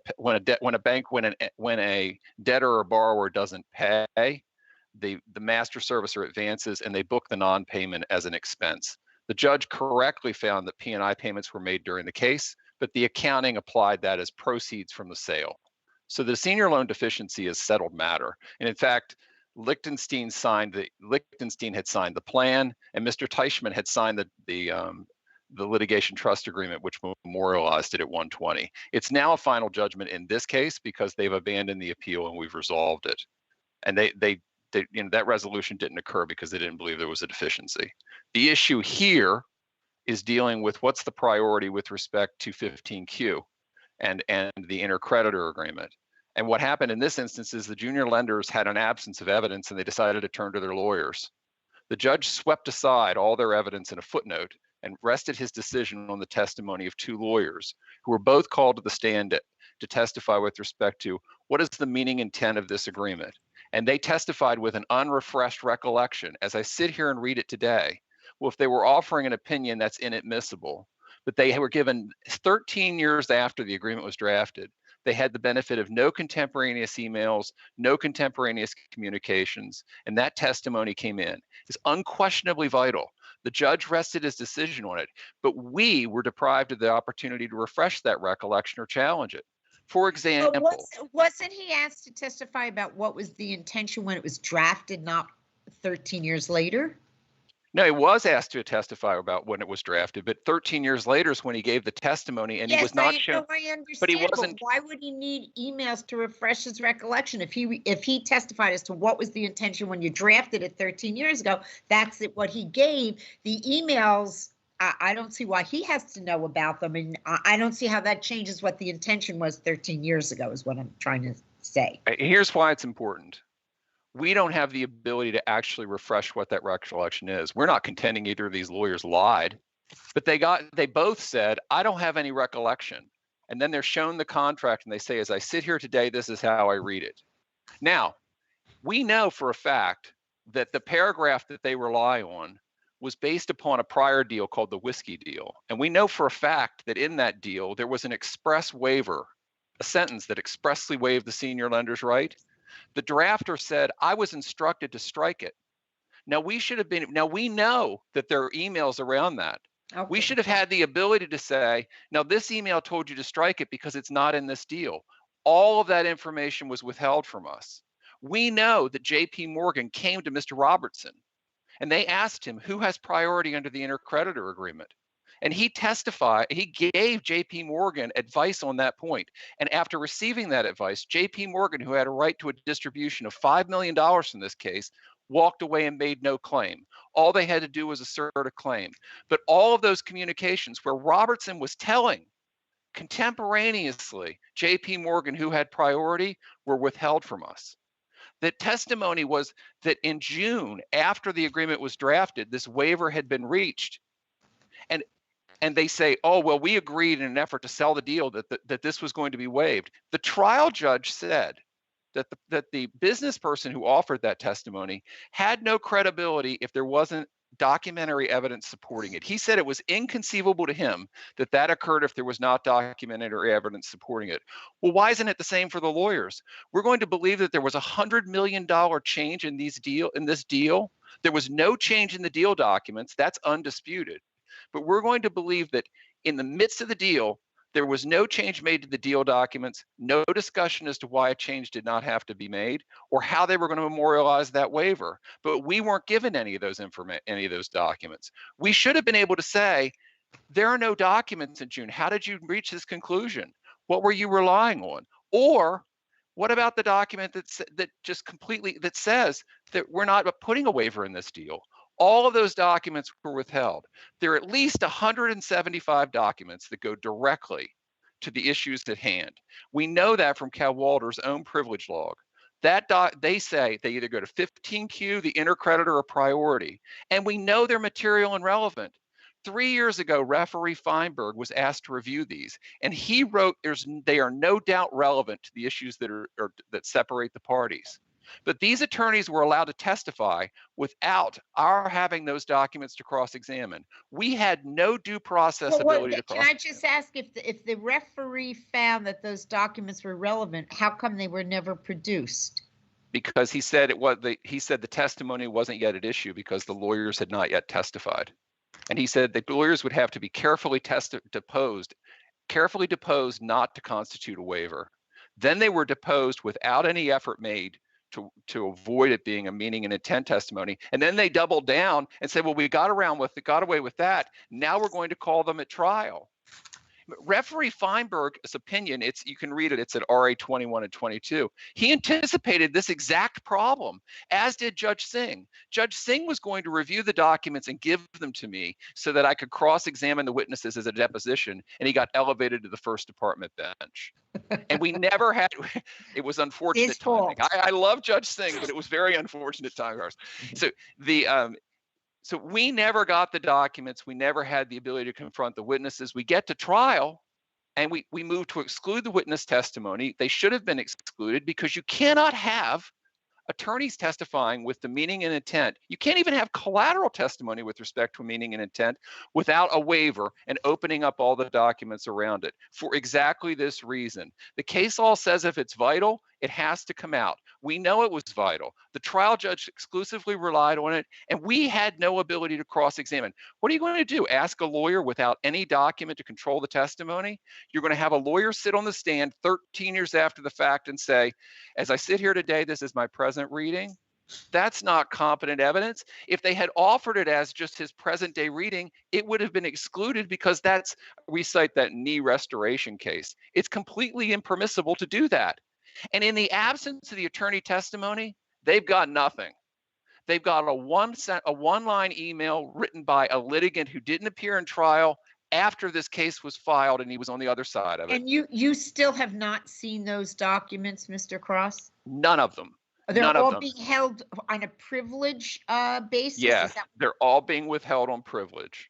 And there was confusion in the record because during the trial, Mr. Feynman testified and the judge said, oh, wait a minute, I find that he has no credibility if there's not a written document memorializing the waiver.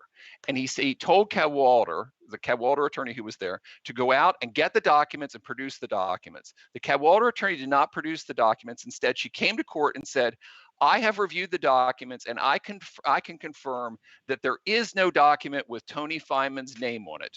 She didn't vouch with respect to materiality. She didn't vouch with respect to anything in the case.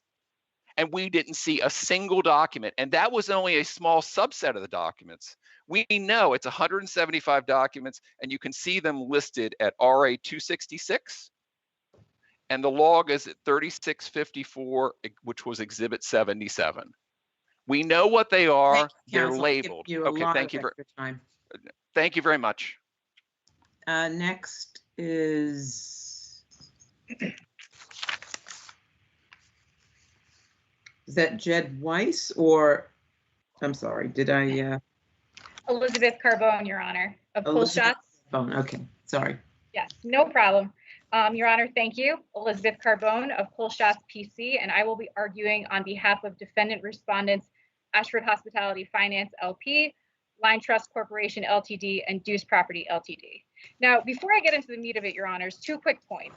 And the first point is that this court has already held the JP Morgan documents should not be turned over. And I would like to draw the court's attention to its December 2018 opinion, in which they stated there is no basis to invade the attorney-client privilege of non-party JP Morgan and permit discovery of communications with its counsel issued during the pendency of a related bankruptcy proceeding years after the agreement at issue in this litigation was drafted. And that's the same opinion that this court also confirmed that Justice Ostrager was not bound by Justice Singh's prior proposed resolution of any dispute.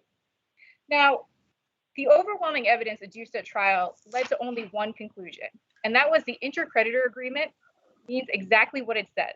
The junior lenders have priority to the capped guarantee. This is an allocation issue. This is not a waiver issue.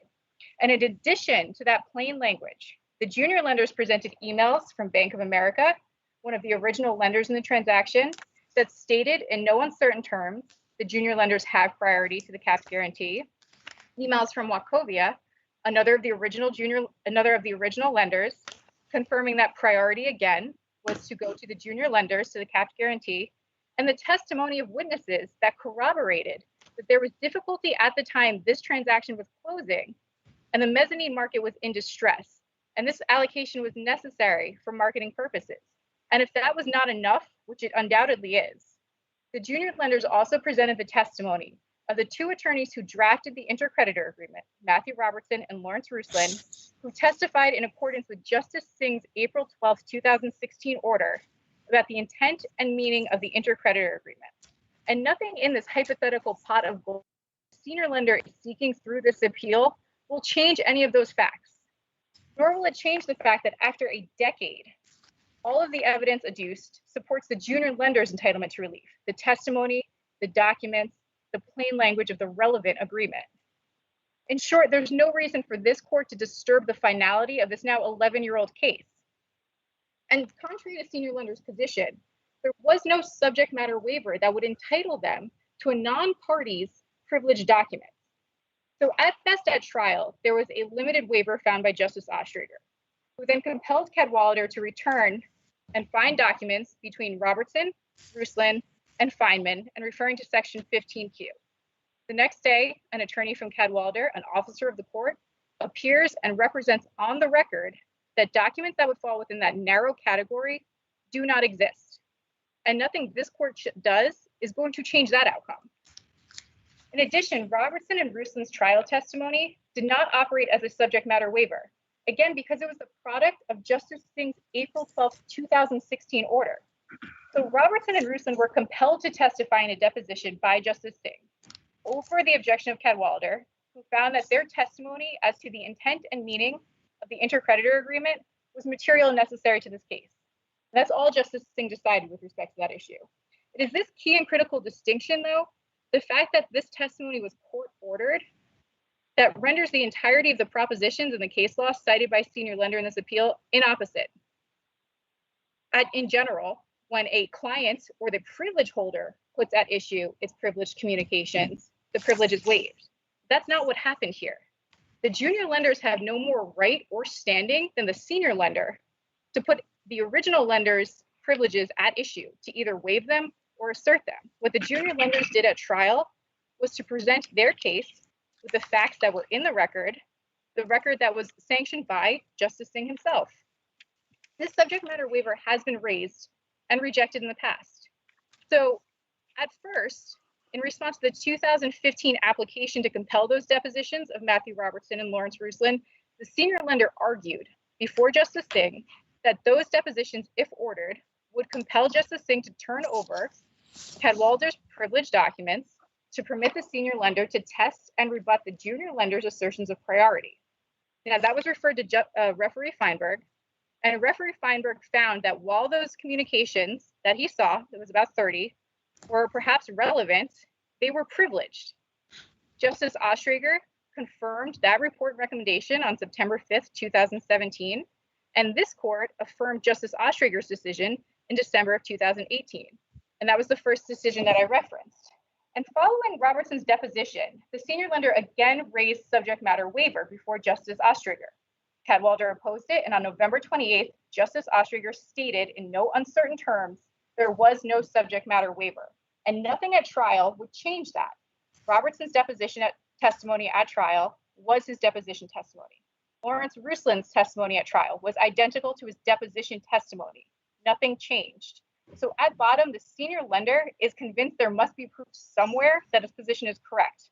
That's simply not the case, and it's our position that this fishing expedition needs to end. The intercreditor agreement gives priority to the junior lenders, and the senior lender's appeal needs to be denied. If the court has no questions, I'll rest at that point. Thank you. Finally, I think it's Mr. Nathany. Thank you very much, Your Honors. Can you hear me? Yes. Good, thank you very much. So Cadwalader is here as a non-party respondent with no interest in the ultimate merits of the trial below. We don't have a dog in that fight. But I think here plaintiff is conflating relevance and privilege. And basically is arguing that all relevant materials have to be produced. But the problem here is privilege and the scope of the waiver. All relevant documents don't get produced in litigation. And this is what Cadwalader did below. Irrespective of relevance, these documents were repeatedly held to be privileged by the referee, by the IS court, and this court. I think I need to just spend one moment saying that there's absolutely no evidence that Cadwalader was somehow, engaged in a joint effort suggested in the briefing, with junior lenders to withhold relevant evidence. What Cadwalader did was properly protect privileged documents in accordance with its ethical obligations and significantly complied with all court-ordered discovery in good faith. Cadwalader was not ordered to go back and find all relevant documents. Cadwalader was ordered to go back and find specific documents out of the withheld documents that had Feynman's name on it and 15Q, and they did that. And we came to court with them in hand and said, here are the documents we've looked at, and there are none, Judge. Cadwalader and cannot create documents that don't exist. And when the judge told us to go and look for these documents, that's exactly what we did. We came back as an officer of the court, and we reported that there were no documents that the court ordered us to produce under that limited waiver. Cadwalader was not going to produce documents that were privileged that the court said were already privileged. That's in essence what we're being asked to do. Now, I should say also that the effect and the impact of Robertson and Ruslan's testimony was in fact already considered to some degree by this court. Plaintiff's reply here argues that your U.S. Bank 2 decision did not address the impact of the deposition. Well, that's wrong. In their reply brief before this court, there was a specific argument, and I'll read it to you. It says, the testimony by Robertson and Ruslan resulted in a waiver. That's the very argument they're bringing up here. And you know what? This court, in its decision at 167 AB 3rd 486, indicated that all other arguments that were made, the remaining contentions were unavailing and rejected. So that argument was made, it was rejected, and now they're just trying to bring it up here again. I'm going to reiterate the arguments of Ms. Carbone on subject matter waiver. At each of those depositions, Ms. Halstead from Cadwalader read the following statement because this is what the depositions were. These were court-ordered depositions. She said, the witness was not testifying as to privileged matters, including legal advice, opinions, legal interpretations, information shared with clients, client goals, objectives, or strategies. That was not what the deposition testimony was about. And in fact, if you're going to have a waiver, you have to be more specific than that. They didn't put any documents in that were attorney-client documents. They didn't talk about attorney-client communications. That would be a different situation. That's not what you have here. Two more quick points, and then I'll sit, so to speak. The first point I just want to make is that part of the relevant standard here is, are the documents needed? And if they're talking about the intent of the agreement, you can prove that without privileged documents, but that's what they're seeking here.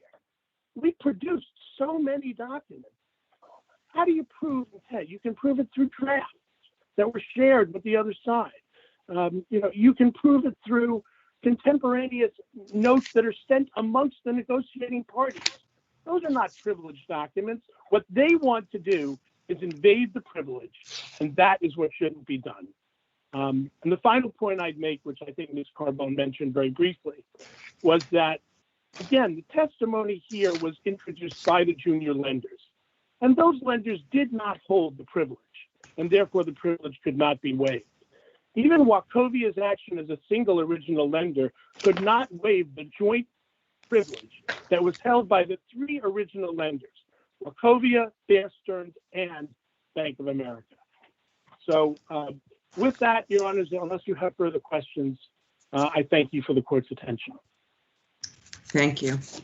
Mr. Thank you, Your Cross? Honor. So, Mr. Cross, I actually been anxious to ask you a question. I happen to have been on that panel from 2018, and I want to understand how that determination that we made in that case does not control here, because we, I think we affirmed, yes, we affirmed Judge Ostraker at that time in relation to these documents. So how do you get past that? So that's good, because that's where I was going to start my argument. It's a perfect setup. Good. So We're on the same place. no, we're one. The issue that was presented by that appeal was whether the selective disclosure of a single document, which was the Boyd email chain, had caused a waiver. And that's what came up. The appeal was noticed before the depositions ever occurred. It had nothing to do with the depositions. They were not part of the record. And frankly, Cadwalder said you should not consider them because they're not part of the record, and they were not. And the finding in that case said it's not at issue. Well, there's no question it's at issue now, because not only did the depositions occur, but then they made the decision to bring it forward and put the testimony on at trial. And I'd have you go back. Justice Singh found a waiver. Look at his opinion at A65. He said the attorney-client privilege had been waived. When he was elevated, he was going into the privileged documents to determine which of the privileged documents I needed to confront the witness. That's what happened before he was elevated to the first department. It couldn't be more clear. He said the attorney-client privilege has been waived. That was his finding.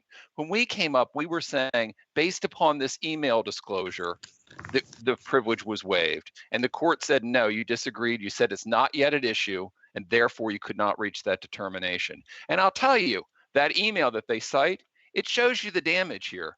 That email looked like it was dispositive of the case at the time. We had an email that said, oh, in past deals, this has been spread among the lender group, which is the argument advanced by the junior lenders. And there was a yes.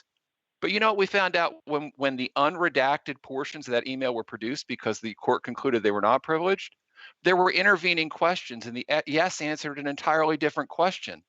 That's exactly the damage. We should have these documents. We have to have these documents. It is black letter law. They have not cited one case. I'm just going to go back. I'm just confused because you're talking about this decision that Justice Kapnick mentioned, and you said it was only in relation to one document? Yeah, so and what happened? I thought that what happened was that the referee asked the plaintiff and Cadwalder to each select 15 sample documents. And then he recommended that some, but not all of the documents should be produced. And then you, the plaintiff, moved to reject so much of the report as allowed Cadwalder to withhold the documents. The judge said, denied your motion. That's what was appealed, and we affirmed. Okay, so here's what happened. That's generally right, but it's out of context. We were trial ready in 2015. The plaintiffs then pulled a document off of their privilege log and said, here, we think this helps our case. And they said we want to depose the two lawyers. And then the question became whether or not the document when they gave us the one document off the privilege log, we said, well, if you're going to selectively pull one, then we get the other documents. And that's what was at issue. And it went down to referee Feinberg to determine whether or not that document was privileged and whether or not that document constituted a broader waiver, that single document production. And he evaluated all the documents, and he concluded that that unredacted portion, he concluded that that particular document actually wasn't privileged, and the documents associated with that one document were not privileged, and he ordered a production. The rest of the documents he concluded were privileged, and at that time, no testimony had occurred. So we come back to Judge Singh. Now depositions are looming because Judge Singh had said there was a waiver and the deposition should occur. And I'm arguing in front of Judge Singh, in the transcripts in the record, I'm arguing in front of Judge Singh, I can't cross-examine these people without the documents. If they're going to testify for meaning and intent, that is a waiver. Justice Singh said, I will review all the documents in that context, not to determine whether they're privileged, but which of the documents were needed to do the cross-examination. And that's when the music stopped. Justice Singh gets elevated. We go to Justice Ostraker. He knows none of the history. It's very confusing. And they get deposed at the deposition. We don't have the documents. And then the litigants make the decision to go one step further, and we'll put them in at trial. And now they're defending, saying, well, because they were allowed to be deposed, pursuant to an order that said there was a waiver, I can produce them at trial, and that is not a waiver. We could, every step of the way, we said, this violates the law, we should have the documents. We got all the way to trial, and they were going to take the stand, and we said, we object, we'd filed a motion in limine, this issue has never been decided. The judge said, well, it had to have been. And when we recounted all the history, the response was, well, we're going to decide this 12-year-old case based upon the record that's in the court. We have never been heard on the issue, ever. We were premature when we were in the first department, and now we're supposed to be too late. The law in New York is crystal clear. You can't call an attorney to give an ad hominem interpretation of a contract, and you can't call an attorney to say, this is what it means without giving your opposing counsel the opportunity to actually confront that testimony. And again, in this instance, thank you, counsel. When you start saying again, no, that's probably good. That's probably 2 minutes. Let me make sure that none of the other justices has any questions. Further questions? I'm fine. Thank you. Everybody's okay. All right. Thank you, all three of you. Thank you very much. This concludes the argument for today. Thank you. Have a good day. Bye-bye. Thank you. You too. Thank you.